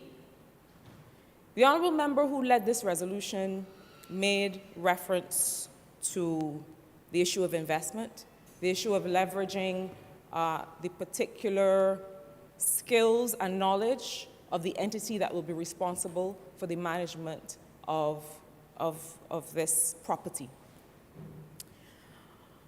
But I want to go beyond that, sir, to say that what is being contemplated here by vesting this property in a special purpose vehicle, by seeking to manage it as a key asset of the government of Barbados, needs to be done with every single asset of this country. Because what happens in cases like this, the people of Barbados are asked to agree to a resolution or to a vesting or to some activity that is being applied to some asset of theirs, because it is their asset as taxpayers. It is all of us as taxpayers. We are responsible for these assets. They're ours as they belong to the state. And so from time to time, we come to this honorable place and we ask, through you, sir, for agreement on matters such as this. We, the country, must believe and trust that whatever is contemplated for this particular property is the best possible use of that asset or of that resource.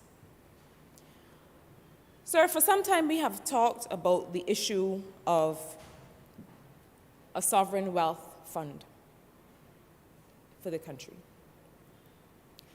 And for some time we have talked about, and the honourable member for St. George South made reference to having a register of the assets under his ministry, which I think is useful. But what the country needs to be able to do is to be able to see very clearly and to show very clearly to the citizens what are the country's assets. In our public financial management system, we tend to have, across the world, not just in Barbados, a cash-based system. The only things that we are concerned with are liquidity, revenue and expenditure. We are watching what we're spending and what we're making. We have no idea, I dare say, what our assets are. What are the real estate assets that we have? What is our stake in utilities and any utility companies, such as the Barbados Water Authority? What is that valued at? What are our transportation assets?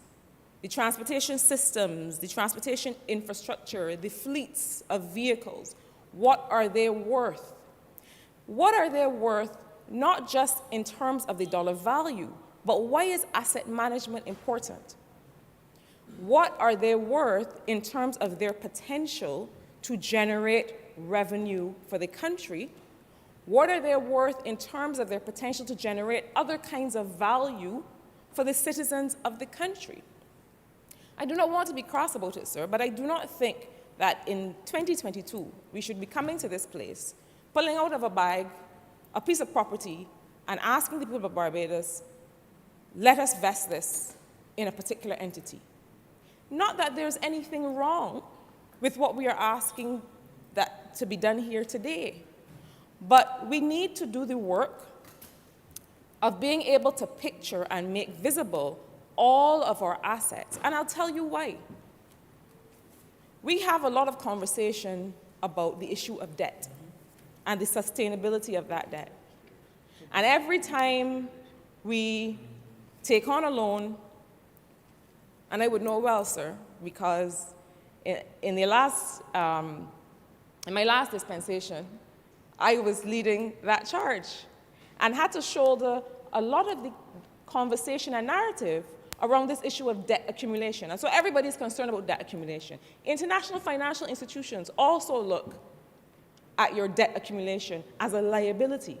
But who is looking at the fact that as you're accumulating that debt, presumably you are also accumulating assets from that debt? I'll say what I mean. When we take on a loan to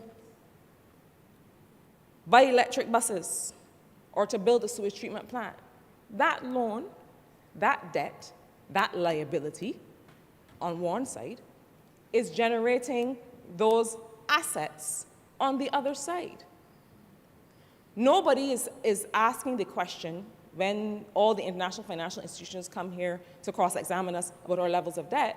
Nobody's looking on the other side to see what is that debt giving us. What are those assets that we're accumulating?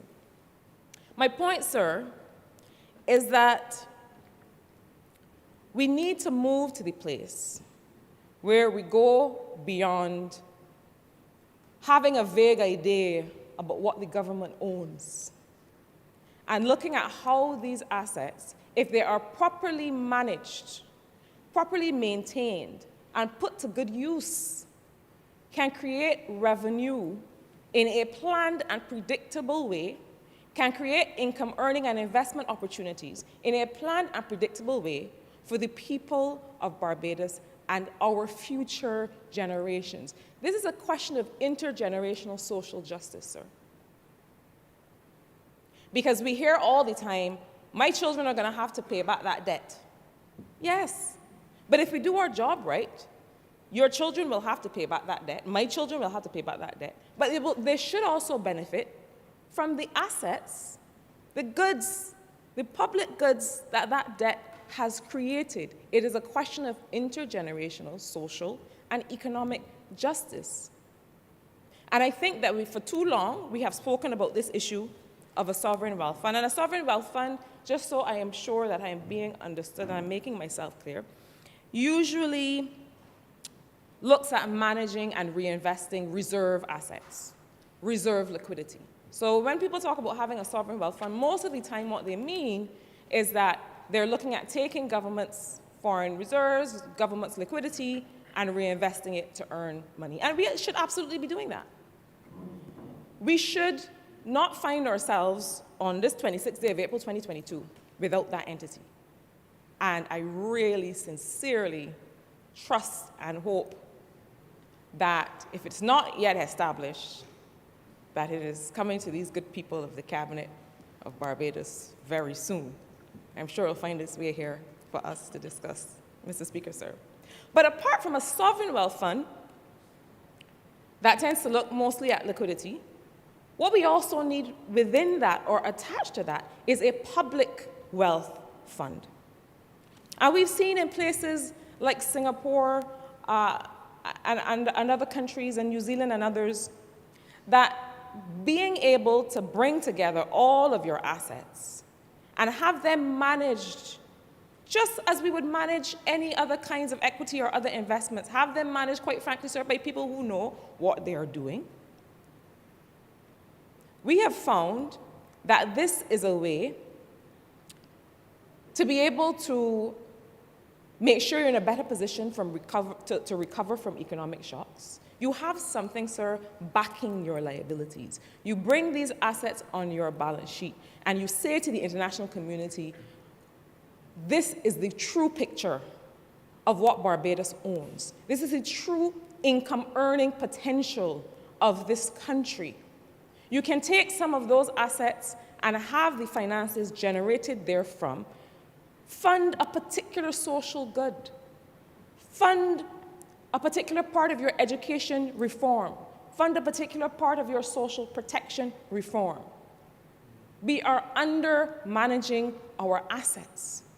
We have only a vague idea of what it is worth, and worse than that, not only do we not have a good idea of the revenue earning potential, so forecasting what you can earn and what citizens can benefit from, we also don't have the best idea of what the actual value is today, because a lot of these valuations are based on these historical notions of what these things were used for.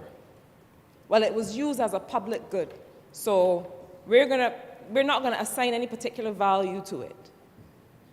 We are undervaluing ourselves, and we are missing so much potential and capacity to make the things that we own work for us.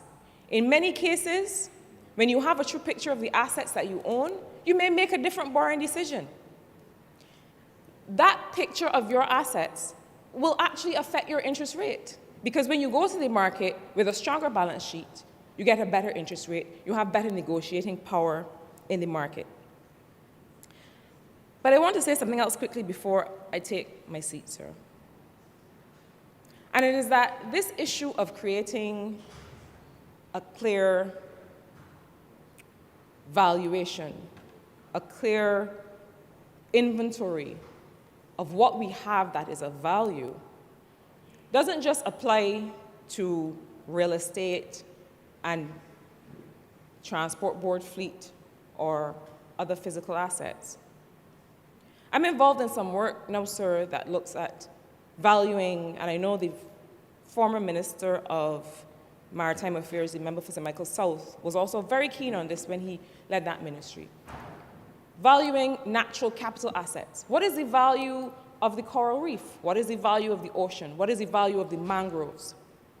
These are real conversations that people are having today because they paint the picture of how we will be able to adapt to climate change. What is our negotiating power in that climate market that we can go to countries who are polluters and say, listen, this is the value of what we have that you are destroying, and you need to be held to account for that. Beyond that, I think it is also a matter of public trust. I think that one of the attributes of public wealth and asset funds is that they promote transparency. People know what we have. People know how we propose to use it to generate wealth and income and prosperity and value in their names and how they can be a part of that. But they also build in so doing, the public trust. So that those responsible must come to the public to report on the maintenance of those assets and the performance of those assets. If we had such a system in place, sir, the member for St. James Central made reference in his intervention to the Public Accounts Committee. If we had that kind of system and principle and ideology and approach to asset management in place, sir, I dare say we would not have spent so many hours laboring over this case of this disappearing transport board bus from the last administration. Because we would have had a system where people responsible for the maintenance and the management of those fleets, of that fleet, were systematically called to account before any Auditor General's report came out to tell us and show us what revenue and what value was being generated from those fleets in the name of the people of Barbados. But public trust, sir, also matters when it comes to the need to combat this culture of misinformation, deliberate misinformation that sometimes takes hold. And we saw it, regrettably, during the management of the COVID pandemic. It was, and I know the former Minister of Health, the former member for the city of Bridgetown, one of the most hurtful things to have occurred in the public narrative of this country. The notion that people sworn, and having lived all their lives, sworn to protect the health and to secure the survival of their fellow Barbadians. The notion that they would put their fellow Barbadians at risk in the COVID response was a very hurtful piece of misinformation. And I would say that was allowed to take hold, but I don't think it was allowed to take hold. I think that rightfully the people who started that misinformation became embarrassed, and that it did not perhaps spread as far as it might have. But I believe that such things can fester in a context or in a culture where people begin to lose public trust. And that's why I feel gratified and I congratulate the Honourable Prime Minister and this cabinet and the former cabinet for the spirit, not always coming with a perfect set of answers, but for the spirit of transparency that obtained during the last administration and that I believe will continue. That trust is important. I think that has to be applied to more things than COVID. I think it has to be applied through more media than press conferences. I think that having a clear register of public assets that go on balance sheet to the extent that that is feasible, or that go into SPVs to the extent that that may be desirable, I think that that is another way to garner that public trust. But I do think that such approaches to governance do contribute to the kind of trust that would have meant that those people who contributed to this notion that healthcare providers and healthcare administrators in this country would seek to do harm to people that were recovering from COVID, that those kinds of ideas would not take hold. And I will take this opportunity, sir, to again, I know that there are further congratulations planned and further honors planned and so on, but I think that sometimes it is just in words and saying to people, thank you, that you show your appreciation. I believe that, you know, there's a song I like by Jamil. I'm always quoting lyrics when I stand up in this place, so you'll forgive me. It's called Strongest Soldier. And he says, the strongest soldier gets the hardest fight. And when I think of the former Minister of Health, that's the song that comes to mind.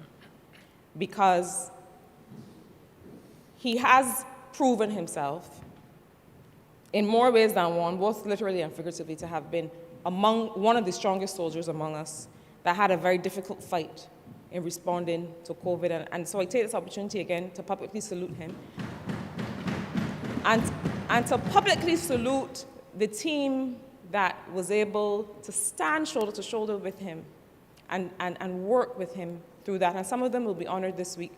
But in particular, the former board of the Queen Elizabeth Hospital,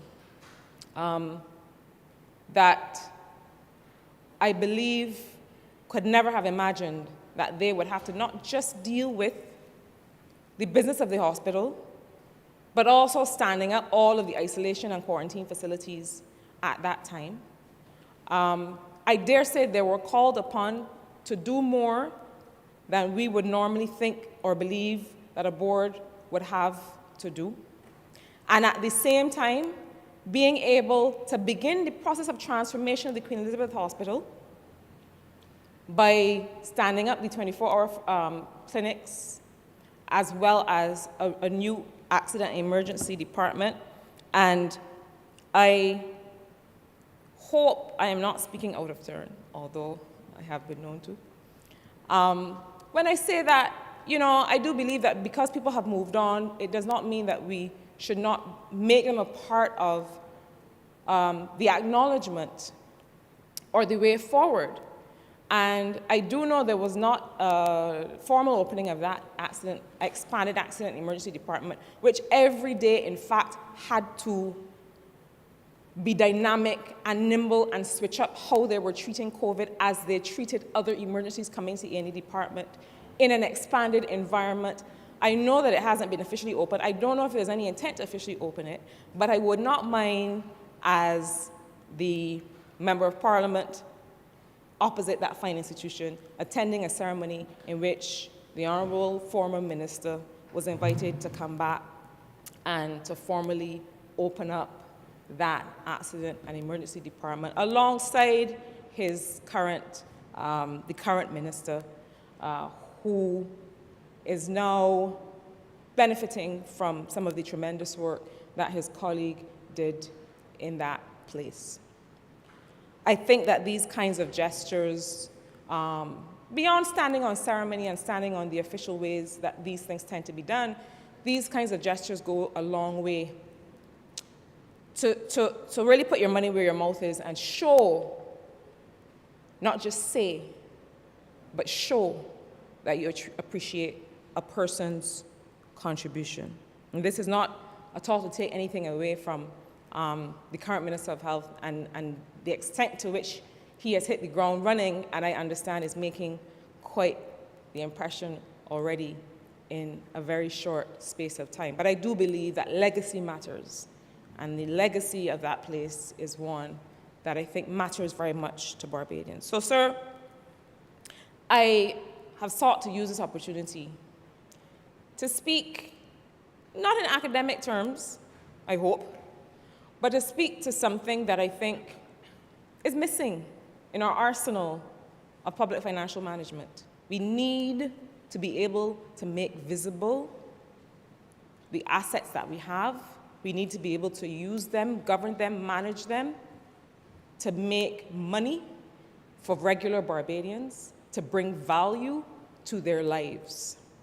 And the longer we sleep on that, is the longer we go without getting the full benefit of those things which our ancestors helped to create. And so I support this resolution insofar as I expect to see further information on exactly what the nature of this investment will look like and what it will bring to the people of Barbados. I have full confidence in the university to be able to agree with stakeholders, agree with the Ministry of Education and the government of Barbados on what that should look like, how it should be managed. But beyond that, I would like to see this approach brought to all of the assets in this country, that they are valued, that they are put on balance sheet where possible, that they are shown to the people, that they are shown to the international world. This is what Barbados has going for it. We are not simply a high-debt jurisdiction. We are causing those things that we own, those assets that we have, physical and otherwise, to work for us and to work for our people. And with those few words, sir, I commend this resolution. Honourable Member for St. Philip West. Thank you, Mr. Speaker. I rise to support this resolution, sir, because I know that it will contribute to the sustainability as well as to the financial independence of the University of the West Indies. And these matter at this time to us. I remember over the last few weeks sitting in the meetings where we as a region, a Caribbean region, we looked at what were the priorities for the University of the West Indies and how we were going to contribute in terms of funding. And what was important for us to understand is that whatever monies we as Caribbean governments and in this region were going to put towards the university and what other assets we were going to make available to the University of the West Indies, it really and truly had to be linked with where the university is going at this point in time. Many of us will know the university was formed back in what was called the Golden Age of universities. That was back from between 1945 to 1967 or thereabout, where you had a rapid expansion of universities and you had the increased investment in research. And the University of the West Indies is one such of those Golden Age universities. We have started as a regional institution, but because of the contribution of Barbados and other governments in this region, we have been able to move this regional institution into a globally recognized university. If we look at some of the rankings, and there are many rankings, but they're top three. Among those top three are the Times Higher Education. And in that ranking, you will notice that the University of the West Indies, it is ranked 4 in the top 4% of the world. You will also notice that it is ranked in the top 2% in Latin America and the Caribbean. And of course, among those Golden Age universities, among the top 1% of those universities fall in that period. And I share that because it is important for us to understand that what started out as a little board shop back in Jamaica, where back when we started the University of the West Indies, it has now grown globally. And it is because of the investments of assets, whether it be financial or the kind of land that is currently subject of this resolution, that we have been able to grow it. At the time when we started the University of the West Indies, the dream was that of light, liberty, and learning, that was what it was set up to do. And we need to understand that if we are to make sure that it is sustainable and that it becomes financially independent, that we have to make sure that it is done with the light and the liberty and the learning at the forefront. And I believe that the lands that will be vested in Cave Hill of the University of the West Indies, and I differentiate because there is vesting in the University of the West Indies, which is the entire region, and it goes into the center, the university center, and then there is the vesting in Cave Hill, which is also an entity within Barbados that is part of the University of the West Indies. And this vesting is meant to be for Cave Hill as part of the University of the West Indies family. And sir, the point that I started out making is that we have to ensure that whatever investments we make in the University of the West Indies will continue to take us to where we're going next. And the University of the West Indies has made it very clear that where it wants to go is towards what it is calling a revenue revolution, where it is moving from its dependence on government for the most part for financing, and it wants to take the institution over the next several years to a place where it can become more revenue generating and more self-sufficient and financially independent.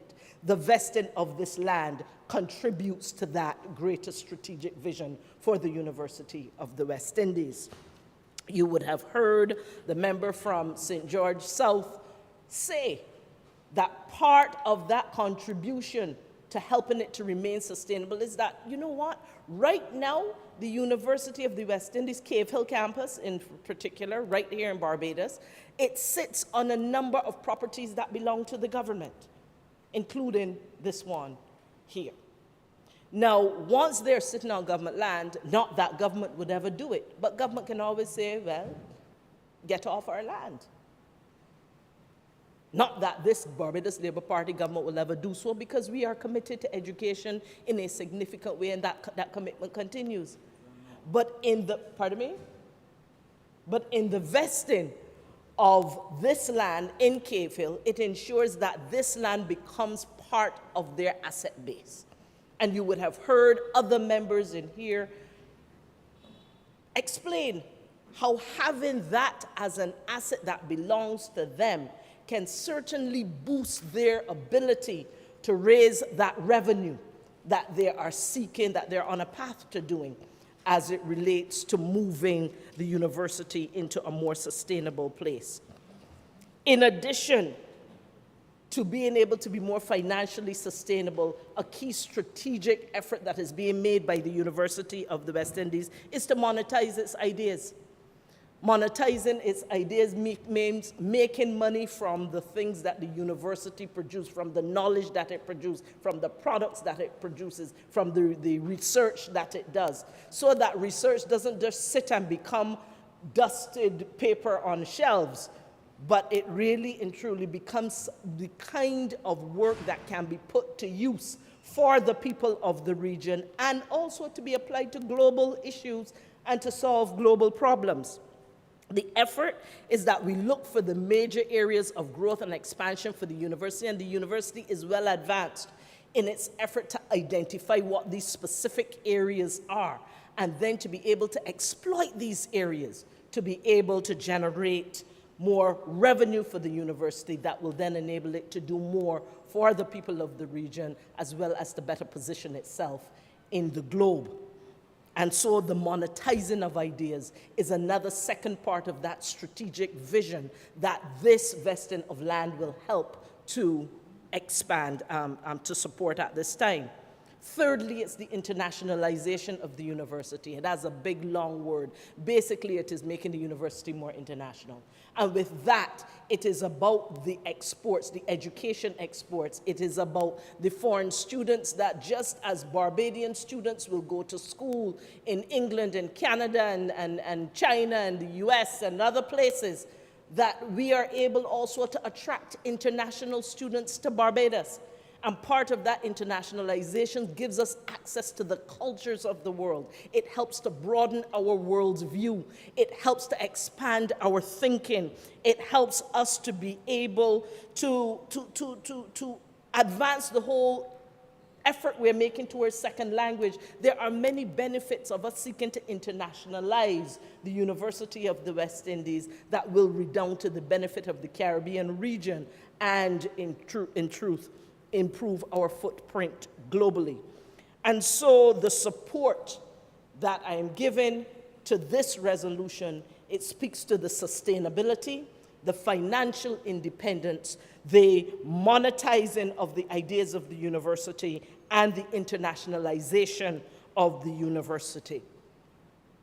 These are all strategic goals within the University of the West Indies that will be justly served by this.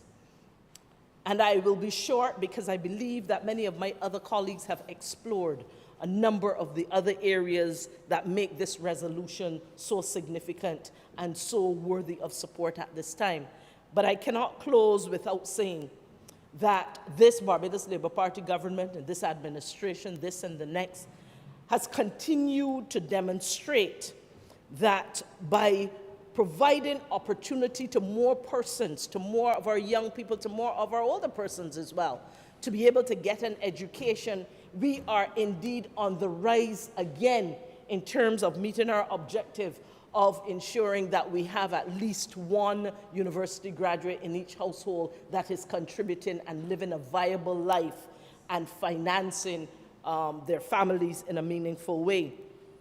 You would have heard the member from St. James Central, I believe it is earlier, speak about the fact that we had returned the financing of tuition to students of the University of the West Indies. And many people say, well, that's a big deal. You talk about that all the time.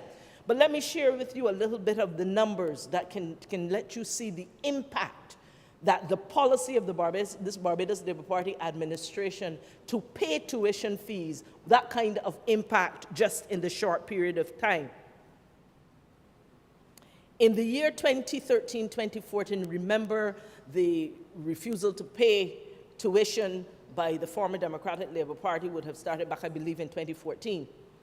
In that 2013 to 2014 year, sir, the University of the West Indies, certainly here, we had 8,634 students here in Barbados. By 2017-2018, that had dropped to 5,161, more than 3,000. Since this Barbados Labour Party government returned tuition, the payment of tuition to the University of the West Indies for our students, we now in 2021-2022 have moved that number back up to 6,735.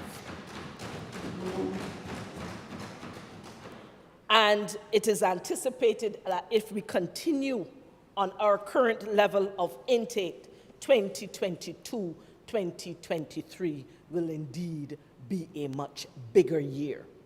This is what this University of the West Indies is, why it is so deserving of the support of the people of Barbados, why it is so deserving of the investment of land that is a part of this resolution. Because we are expanding, we are opening that gateway, we are opening opportunity for more people to be able to use education to empower them. It is an opportunity for us then to deliberately partner as a government, where we say we are not just giving money, but we are prepared to partner in a special vehicle, special purpose vehicle at a 25%, 75%, saying that we are vested in education. It is not just something we contribute to financially, but it is something in which we intend to stay vested and invested on behalf of the people of Barbados.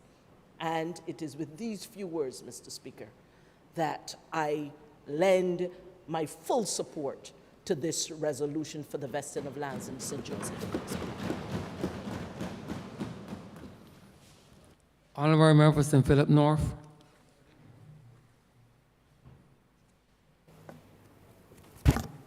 Thank you, Mr. Speaker. I too rise to lend my support to the resolution, but of course, as is only natural, I need to put in a plug for the Ministry of Health and Wellness. It is a pleasure as well to see that finally, after many years, in addition to the other buildings that were mentioned by the Honourable Member for St. George South, that this derelict building / site will be now put to good use by the University of the West Indies. Whether it be, I don't know their reasons for it, I don't know what their plans are, but I do remember that we still maintain 25% of the share. With that, I am asking that the building be considered, this is just my wish and this is just my hope, be considered to play a part within the Ministry of Health, ergo the health of the nation of Barbados, whether it be by health tourism, which is fine, but I want the UE to remember that the most affected in a negative way by the NCDs and the unavailability of health services and the lack of medical insurance, all of these lie with the poor black individual, the poor black Barbadian, that occupies the majority of the healthcare sector in terms of public healthcare sector. So this initiative, I am sure they'll put it to good use, will not only provide employment, as the member for St. Peter has suggested and wished for as well, but I am hoping that it be considered as part of the plan to make UE, although we do medicine now, along with Guyana and Trinidad, in terms of a medical faculty. I would like to see it built out such that efforts are put into the teaching of the individuals at the hospital, whether it be the nurses and the hospital and the other healthcare institutions. We are badly in need of specialized medical services, specialized nursing in almost every area, specialization of the doctors, and by this I mean the funding or providing the courses wherever necessary. The hospital now is inundated, as we all know, and I have to speak on it because of where I stand now especially, inundated with NCDs. The bed capacity is almost abysmal. I would like to see the UE in this effort do something to aid this with respect to health. Whether it be by putting funding into the hospital, whether it be by lending extra beds to the hospital, whether it be by supporting initiatives that we already have. I know the Chronic Disease Research Center is part of UE, and it has been, I don't want to use the word dormant, but information coming out of it, largely because of COVID, was a bit lacking. I want to see efforts like this increased. I want to see internship posts expanded. For several years, I believe, maybe after my time, for several years, the placement of interns within the island of Barbados has been always under strain. We were having to apply to other jurisdictions, Bahamas, Trinidad, Jamaica, for placement with respect to internship. The number of medical students we are seeing, and I assume it's in almost every area outside of medicine, but we are seeing, to some extent, a lack of experience. One reason being the numbers of medical students and interns are large. So where we would like to put the education properly, because of the numbers, it is hard. Let me put it a different way. When I was there, we had maybe 2 medical students per bed on rounds. Now you can get excess of 7, 8. So obviously learning in those areas would be affected. I would like to see UE bringing out courses or lending to the funding of courses for laboratory technicians. This is an area that's badly needed. Laboratory technicians, engineering technicians, all of these areas need help. I remember my first hip replacement I witnessed in the theaters of the St. Joseph Hospital at the time.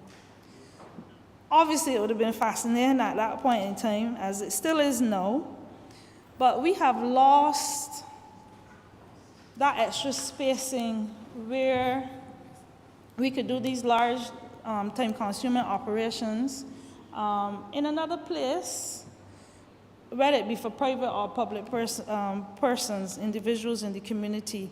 These are the things I would like to see, whether it be building out a hospital there. If not, whatever is put there, some of it be put into the realm of healthcare in Barbados, if not only for tradition. Right now, and funny enough, NCDs, as I said before, are forefront outside of COVID, and I'm hoping to take over from COVID once COVID behaves with respect to the NCD fight. But we had, if I may, Mr. Speaker, Sir Hilary Beckles joined me in a presentation not so long ago, and he has supported the efforts with respect to the NCDs, of course, in his realm, dating it back to the times of slavery. These are things, and I know, obviously, if he has it, it's in the forefront of the University of the West Indies, whether it be for healthcare, whether it be for reparations, whether it be for both. So the support is there. So with these few words, I can only hope and encourage the University of West Indies and the 25% stakeholding we still have that some of it be placed under the umbrella of the healthcare system, specifically the hospital, which really needs help, a lot of help. So if those few words, Mr. Speaker, I end here. Thank you so much for indulging me. Honourable Prime Minister. Thank you, Mr. Speaker. Mr. Speaker, it gives me great pleasure to speak on this resolution and to indicate that this is but the first, because it is only on the resumption of coming back into government and formally into office that I learned that not even the lands at Cave Hill are vested in the University of the West Indies, and that hitherto a commitment by a previous Barbados Labour Party government to vest the lands at Lazaretto in the University of the West Indies Cave Hill campus was also vetoed by the last government. Now, let me make my position very clear, sir. This country has benefited significantly from the presence of the Cave Hill campus of the University of the West Indies. This region has benefited from the presence and existence of the University of the West Indies. Only last night at the Tom Adams lecture, the distinguished lecturer, Dr. Henderson Carter, who is the head of the Department of History, would have been referring to the 60th anniversary celebrations that are now being prepared for them on that campus, the Diamond Jubilee. When we came to office, sir, we inherited a situation where the University of the West Indies finances were compromised significantly by a reduction in the commitment both on economic costs, but also by the introduction of student fees for persons attending Cave Hill campus. And why? Because once those fees were introduced, the enrollment at Cave Hill dropped by about 40%. And we made a commitment from the campaign trail, which we honored in spite of going into an IMF homegrown program, to reinstate the payment of fees for Barbadians at the Barbadian educational institutions, at the Community College and the Samuel Jackman Prescott Institute, but also at the University of the West Indies, whether the Cave Hill campus, the Mona campus, the St. Augustine campus, the Open campus, and now you have the Five Islands campus. And Mr. Speaker, at no stage over the course of the last 4 years almost have we had cause to regret making that decision. Not once. Because we all know that it is the only route by which persons can escape poverty legitimately in this country. Or one of the only routes, I should say, because there's the vocational route as well. But even that requires knowledge. And it is the acquisition of knowledge and training that then allows us to be able to have the productive citizens who can earn for us as a nation. When we came to office, the Barbados government owed the university almost, I think, $140 million. And we therefore had to settle an arrangement with them. And part of that arrangement included us putting on the table assets, and in particular, the vesting of the Cave Hill campus, the vesting of the Lazaretto, we discovered wouldn't have to be done as well, and in particular, the vesting of the old St. Joseph Hospital lands that would be vested in a special purpose company, and the government of Barbados would retain 25% in that company, and the University of the West Indies would have 75% vested in them. very recently, I have been in discussion with them to see how we can work collectively to be able to encourage a medical tourism investment that will allow the university to be able to ensure that its students going into the medical faculty are in a position to be assured of access to internships. And this is a major problem. This was a problem when I was Minister of Education in 1994. We have had some years when we were able to resolve it seamlessly, and other years where it became a huge bugbear. But I feel that morally, if a person is going to go and study medicine, they ought to be assured of the ability to complete their training such that they can practice medicine rather than being left in a lurch with respect to where they will do their internships. Now, Mr. Speaker, therefore, it is a matter then for us regionally, not just domestically, to see how we can expand the number of internship places available based not purely on the provision of medical services to our domestic population, but including the provision of medical services to a global population, but in our countries in the region. And why do I feel as strongly as I do on this? This country, Mr. Speaker, has had a reputation for medical tourism before it knew what medical tourism was.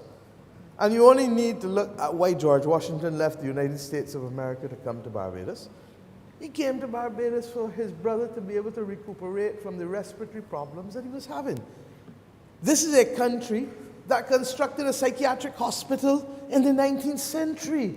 And that's why I'm so impatient, and I speak to the Minister of Health, and he knows how I feel, and the Minister in the Ministry of Health, for us to have a mental wellness program rolled out, especially coming out of the COVID pandemic, where we know that the restrictions and the lockdowns have played on people's heads, have disrupted people's stability mentally.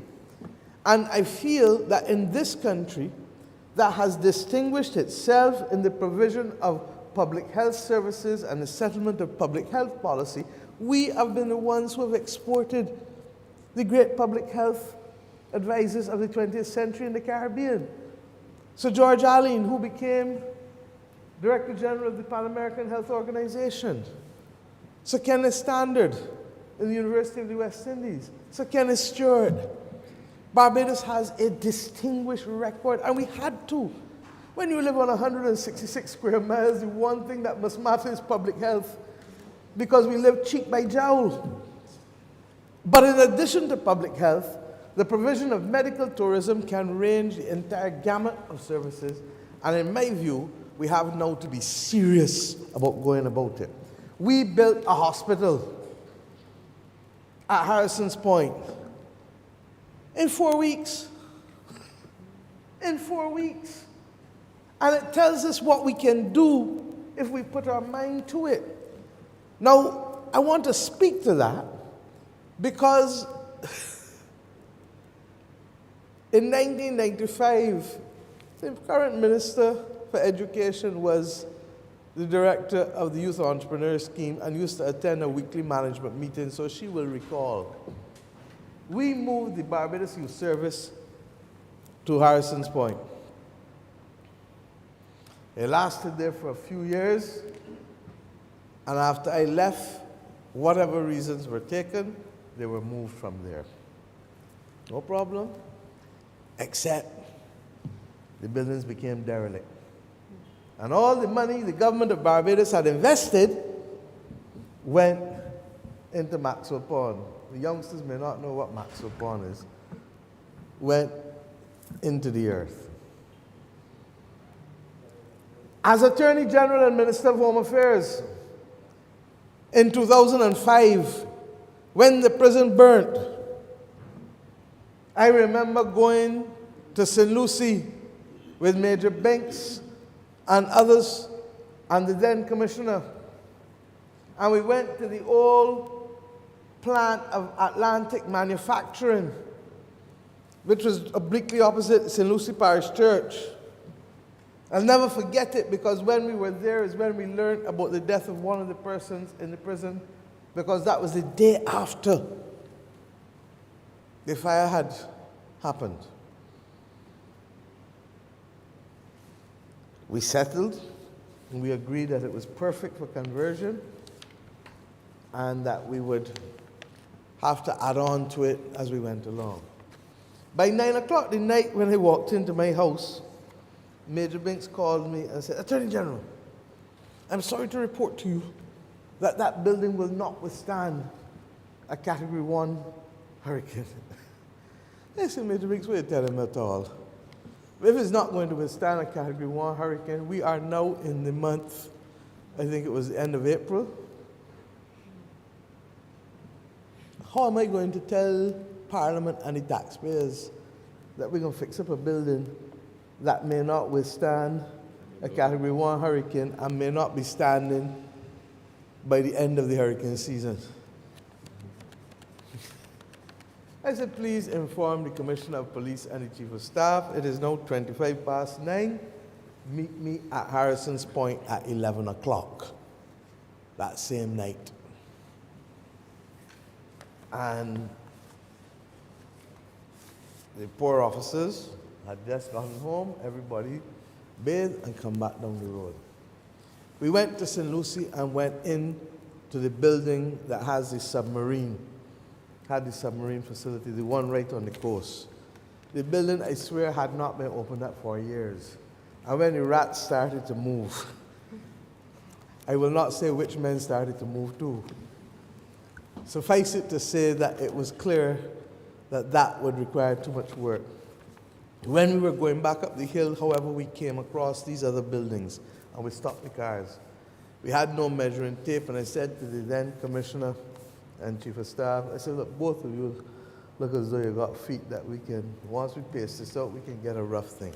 And we sat there in the cars and did the back of envelope numbers. There was a huge generator, bigger than the clerk's table, and about as tall as 4 foot high, that had not been moved for decades. And we indicated that by the next evening we needed to move that and to see what could happen. Within 8 days of being there, we moved prisoners from Glenderry.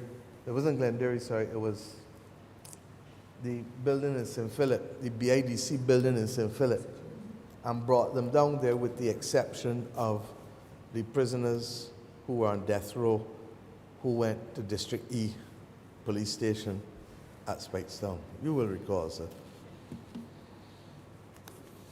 I say this to make the point that Barbados housed a prison on that site for just under 18 months.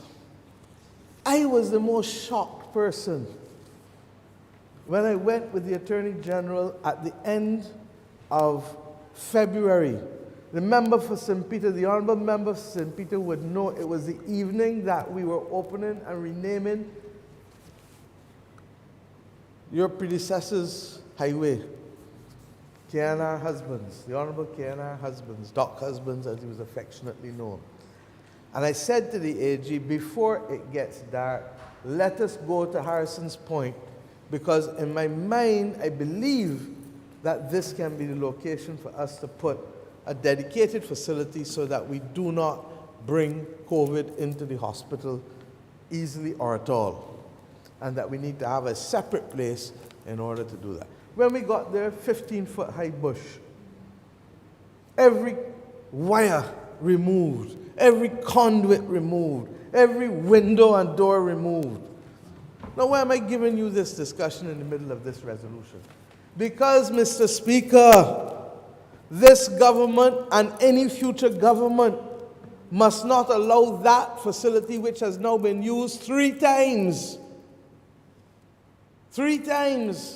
in the last 30 years, to fall into a state of dilapidation again. And therefore, what must be done, in my view, is a strategic partnership either with other local and international private sector players to maintain Harrison's Point as a site for medical tourism as we go forward, even as we get out of the management of the COVID-19 pandemic. This government initially spent, how much was it, Marcia? I can't remember. It was what? The EIB loan. It was, yeah, but we haven't done. The EIB has lent us money up to a maximum of 60 million. And the current minister is now working to be able to have other aspects, because we've said we're not paying for any consumables out of that loan. That loan is to build capacity. And we were able to access it at 2%, and with a 5-year moratorium, I believe, but a 20-year loan. Excellent terms, and we thank the European Investment Bank for that. But the actual spend was, I think, initially 15 million, and we've had to spend money converting the tertiary building into primary and secondary last year in the middle of the Delta outbreak. Mr. Speaker, it therefore is necessary, and I've given the Minister of Health a remit, that he must find investment along with Invest Barbados for Harrison's Point. We are only using a fraction of the land at Harrison's Point. Harrison's Point is 80 acres. And the last government had entered into an arrangement, which is a story and a tale for another day, on Harrison's Point to do a tourism investment that never came to reality. So that there's no doubt about the suitability of that site for tourism, but there's equally no doubt about the suitability of it for recovery and medical recovery, because the air is fresh, the view is therapeutic, and quite frankly, it is nestled on that part of the island where it is not the subject of bustling traffic and activity. And I believe, therefore, that a combination of a site there and a site at the St. Joseph Hospital will bring the provision of healthcare services to the north, but not just simply for the north or for Barbados. Barbados must not limit itself to its population with respect to the provision of medical services. We can be a global provider of medical services from this rock. We've done it in the past without knowing that we were doing it, and we can do it in the future by carefully planning and structuring it out.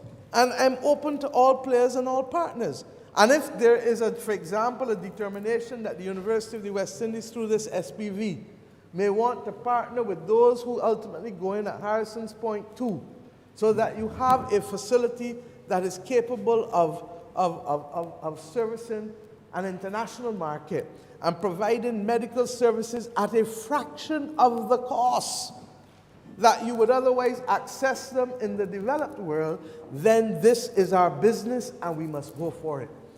And Mr. Speaker, this step this morning is a statement of confidence and courage in our ability as a nation to carry our country to become a premier destination for the supply of medical services globally. We have too many people who have studied medicine. We perhaps need more people who have studied business. But we have too many people who have studied medicine. And we need to have an entrepreneurial spirit, Mr. Speaker, in order to be able to convert these into assets that will earn exponentially for this country and provide jobs for the people, particularly of Barbados. And Mr. Speaker, I say the member for St. Michael North, the Honourable Member for St. Michael North, under the BIDC, they went out on a tender, and I hope that it will be issued soon, if it hasn't been, for the award of a consultancy service to help reposition this country to go into the life sciences industries. We cannot have 6,000 people studying science at Cave Hill campus, and the only opportunity available to them is teaching. Teaching is a noble profession, and at some point in my life I think I can end up teaching too. But my point is that it cannot be the only option, and we need to be able to be developing labs, developing industrial projects where we can utilize. Up to last night, the gentleman, Dr. Carter, spoke about his daughter who is a microbiologist. And a lot of them are having hell finding work in this country. So we have a solemn obligation as a government to attract enterprises and industry and research labs here that will allow the investment that we have made in their education to pay off without them having to go to another man's country to earn a living. They must be able to earn a living in the land of their birth and not have to go and emigrate for that to happen. So, Mr. Speaker, I am happy that this has finally made its way here. I thank the Minister of Housing for bringing it. It has been, regrettably, in my view, on the road too long, but he has brought it, and I thank him for that. Secondly, I want to say that as this government identifies the possibilities for the future, I have one major passion project that I have broken down into 4 divisions, and I think you all have heard me speak about it sufficiently. One is the establishment of, one of the 4 parts is the establishment of the memorial at Newton Plantation, with a memorial to the 570 plus slaves that were buried there, and that we are using the opportunity to take the fact that we have the 2nd largest transatlantic slave records, I'm told, for this part of the world and the Western world, and build a genealogical research center there that will allow people to come from all over the world and to know more about their lineage. Many people would never have known. For example, you watch movies and you see Gwyneth Paltrow. I would never have known that Gwyneth Paltrow's lineage comes out of Barbados if Henry Louis Gates did not do his special program that he does on people's ancestry on PBS, Public Broadcasting Service.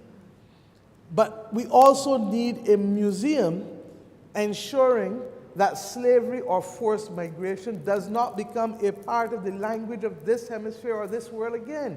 And Barbados is the place where racism in its modern form was forged in the 17th century. This is the parliament, I've said it too often in the last week with the congressional visits. Regrettably, this is the parliament that passed the 1661 slave code, and we have to continue to pay penance for it because that was the code that informed other slave codes directly and indirectly in the Americas. Secondly, the establishment of a spiritual university at Codrington College. Why? Because this world needs to know how people of different religions and faiths can live together. And I'm not only talking about the Abrahamic faiths. And there's some who attack me, but regrettably, we are not all of the same faith. The truth is that we are not all of the same gender, we're not all of the same race, we are not all of the same anything. And we have to learn to live with each other on this planet called Earth. And I've already met with the Archbishop of the West Indies, and the principal at Codrington College is taking a very, very keen interest in making this happen. As you know, he would have led also to the representatives of the Abrahamic faiths walking in town together collectively 2 years ago in a spirit of partnership and cooperation. We feel that Barbados can set that example for the rest of the world, but at the same time, it becomes a niche form of tourism by bringing people here to reflect. Codrington College is one of the oldest theological seminaries, if not the oldest in the Americas. And we are the home to the oldest synagogue in the Americas, right here in Bridgetown. The third project, Mr. Speaker, and these are not necessarily to be funded by the consolidated fund because we're going to raise fundraising efforts internationally to be able to help Barbados be the beneficiary of these types of projects, which will all lead to greater numbers of visitors and a greater product for persons to engage in once they land here. The third one, Mr. Speaker, and ironically, once again, we have representatives from Bollywood with us this whole week looking to sign a memorandum of understanding so that Barbados can be a site for on-location film shooting, while at the same time, the development of an indigenous film industry. And we have said in our manifesto that we must repurpose old buildings for new things. And therefore, the old sugar factories and the old sugar plantations ought to be repurposed into the sound stages where necessary for us to be able to ensure that we can allow people to tell their stories, but we will build the skills to tell our stories as well through the development of an indigenous film industry. We have just finished hosting a team of people from Outer Banks, I think is a Netflix series. This is the second series that they've done here, and we want to be able to bring more people to this country with respect to that.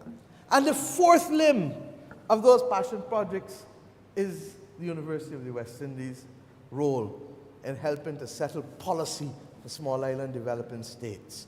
I would glibly call it a school of public policy. So Hillary and others are now crafting it in the context of a school for international justice for small island developing states and others. And why? Because whether it is climate justice, economic justice, social justice, the bottom line is that small island developing states in this current world order are left in the same place that they were before the establishment of the United Nations and when the imperial order still existed. And that while there has been the appearance of, well, there's more than the appearance, there has been progress. But regrettably, the progress has not necessarily closed the gap sufficiently between those who are accustomed to power and those who are seeking room, fiscal and policy space to be able to exercise dominion over their own affairs such that they can improve the quality of lives of their citizens. We feel that the University of the West Indies has a credible and legitimate role to play in this respect, and to that extent, therefore, the governments of the region and the government of Barbados in particular must work hand in hand with UWI Cave Hill campus to ensure that we can be that place where people from across the world can come and reflect, learn, study, teach on matters pertaining to social justice, economic justice, climate justice, with respect in particular to small island developing states. I know that Sir Hilary is hoping to carry before the Council the concept of a global campus, and that will be a combination of the rebranding of the open campus, but the establishment of these new, this new school, which must also be a revenue earner for the University of the West Indies so that it can continue to minimize the extent to which it must rely on governments in the Caribbean to carry the majority of the load in their functioning and existence. Mr. Speaker, I've shared these things with you because I feel, and you know, I am so happy to be back in this building. I am so happy to be back in Bridgetown that you're going to hear me more and more even now, because I believe that there are some things that we need to start talking about as a nation if we are going to make the journey to being world class by 2030. I know in my bones that we can do it, but it is not going to be easy, and it is going to mean having some difficult discussions, just as you do in your family. It's not everything in a family that's be hunky-dory every day. You have to have some difficult discussions sometimes. And in having those difficult discussions, we can move forward. And especially when we're breaking new ground, where everything new invariably has growing pains, so that there will be some discomfort. But we have the capacity and the resilience to get past that. This morning, this resolution represents the statement of faith that we have in a future that says that Barbados can be a provider of global medical and educational services, that we have had distinctions in the past, but we now want it consistently to be part of our future. And that tourism, as tourism on its own, cannot function that easily as we learned with COVID. But when we have tourism that is anchored to medical facilities, or tourism that is anchored to educational facilities, or that tourism that is anchored to sporting capacity or cultural, making movies, then all of a sudden you remove the discretionary aspect of why a person would just want to come and visit and be part of here. And Mr. Speaker, you've heard me say over and over, we do not have enough people coming to work every day. And we learned the hard way that we don't even have enough people living here to take the output of our farmers with respect to what they produce. So that if we want to be serious, then these are the steps that we must be taking to guarantee a stable and prosperous future for our people. I thank the House for considering this resolution. I ask the Honourable Minister of Housing to bring the other resolutions that will appropriately, before the 60th anniversary of the University of the West Indies Cave Hill campus, that will make them right and that will allow their balance sheet to reflect an asset that is known as the acreage at Cave Hill and the acreage at Lazaretto. And that if we do that, we will give them a leg up, as we've already committed to doing with being able to ensure that 5% of our renewable energy is shared between the University of the West Indies and the CARICOM regional institutions. Why, Mr. Speaker? Because it reduces the pressure on us as a central government with what we must give them. But secondly, we are the beneficiaries of their output in every respect. So this is just allowing us to make them stronger while stabilizing our own circumstances. Mr. Speaker, I strongly support this resolution, and I'm obliged to the Minister for doing us the courtesy of bringing it before this honourable chamber. Thank you.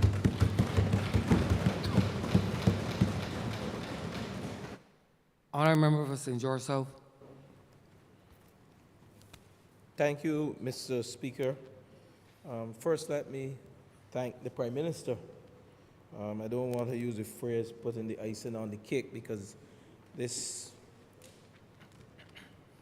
resolution started with the Prime Minister's vision with respect to building out the tertiary institution at the University of the West Indies. And as she said in her wrap-up, to give Barbados the opportunity to be seen as one of the world's leading global medical training institutions, that is UWI, utilizing the assets that we debated this morning, and the further call to bring to this House the other lands at the Lazaretto and those lands at the Cave Hill campus that the University of the West Indies so meaningfully occupy. And it will give this lower house my word and commitment that the resolution requested by the Prime Minister will be here before the House within the next 4 to 6 weeks. But I also want to go further and thank my colleagues who contributed to this debate and also who brought a different perspective and varying views. Member for St. Philip West, the education, who showed that under the last administration, the enrollment at university dropped by some 40%. And she also gave us the insight into the plans for the University of the West Indies in the partnership with the Ministry of Education. The member for St. James Central, I want to thank him, who looked together with the key asset of government and the specific and the broad framework to be determined, and the whole need to build out entrepreneurship and the drive for young people to utilize the skills and the institutions, not just to have degrees, but to create wealth among working class people. The member for St. Michael's South Central, Sovereign Wealth Fund and the Public Wealth Fund, the utilization and the management of our assets, and also the utilization of the derelict properties, and to have that register before Parliament and to see how best we can monetize that register. I want to thank her as well. The member for St. Peter, who brought the holistic view, the view not only the value that the university has brought to this country, but the decentralization of the university and the asset to benefit people within rural and urban Barbados, and I want to thank him. Mr. Speaker, you know, this debate, while it was a vesting of lands, it spoke to several developmental trusts within that institution, the University of the West Indies, and it spoke to, Mr. Speaker and members of this lower chamber, with the whole need to allow the University of the West Indies to become more independent and self-sufficient, and creating a balance sheet that they can utilize the asset to monetize and to take the strain off for government resources. There's much more, Mr. Speaker, I can add. The Prime Minister who started this project and also put the icing on the cake this afternoon. And with those few words, Mr. Speaker, I beg that the resolution to vest 8.698 hectares, 21.485 acres, of land. Honourable member, you should move the rescission to rescind I can call it rescission. before you move the vesting. Order number 6, sir. In the name of the Honourable Minister of Housing, to move the passing of a resolution to rescind a resolution passed by the Honourable House of Assembly on the 16th day of March 2012 and the Honourable Senate on the 28th day of March 2012 and published in the Official Gazette as Resolution number 12 of 2012 on the 5th day of April 2012, approving the lease to American World Clinics Barbados Limited of a parcel of land together with the buildings thereon situate at Ashton Hall in the parish of St. Peter in this island for the development and operation of an international health center. Mr. Speaker, I beg that the resolution, as cited, the number 12, 2012, that was passed on April 3rd, 2012, to lease the St. George's Hospital property to the American World Clinics Barbados Limited, that resolution to be rescinded. The question is that the aforementioned resolution be rescinded. All those honourable members in favor, please say aye. Those against, please say no. Me think the ayes have it. Order number 5, sir. In the name of the Honourable Minister of Housing, to move the passing of a resolution to approve, in accordance with Section 5 of the Crown Lands Vesting and Disposal Act, Chapter 225, the vesting in a commercial special vehicle in which the government of Barbados will hold 25% of the shares and the University of the West Indies at Cape Phil will hold the remaining 75% of the parcel of land, the property of the state, formerly known as St. Joseph Hospital, situate at Ashton Hall in the parish of St. Peter in this island, for the purpose of a joint venture between the government and the University of the West Indies. Mr. Speaker, I beg that this resolution, with Section 5, in accordance with Section 5 of the Crown Lands Vesting and Disposal Act, Cap 255, to approve the vesting in a commercial special purpose vehicle in which the government of Barbados will hold 25% of the shares and the University of the West Indies holds 75% on a plot of land, 21.485 acres, now pass. Questions that the aforementioned resolution do not pass. All those honourable members in favor, please say aye. Those against, please say no. We think the ayes have it. This resolution stands passed.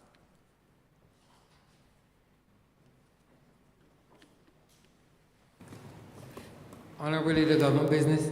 Thank you, Mr. Speaker. I beg to move that the House be adjourned until the 17th of May at 10 a.m. The question is that this House be adjourned until Tuesday, the 17th day of May at 10 a.m. in the forenoon. All those honourable members in favor, please say aye. Those against, please say no. We think the ayes have it. Before we adjourn, I wish to acknowledge the presence of Ms.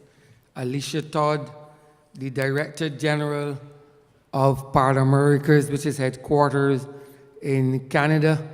This organization and institution provides tremendous assistance to the Parliament in the Caribbean, and she is here to attend a meeting with UN Women, the Commonwealth Secretary, and Civil. I hope you have an enjoyable stay, Ms. Todd, and that you enjoy the warmth of Barbados, and then you will go back and bring numerous visitors from Canada to this country. I hope you have an enjoyable stay in Barbados. This honorable chamber stands adjourned.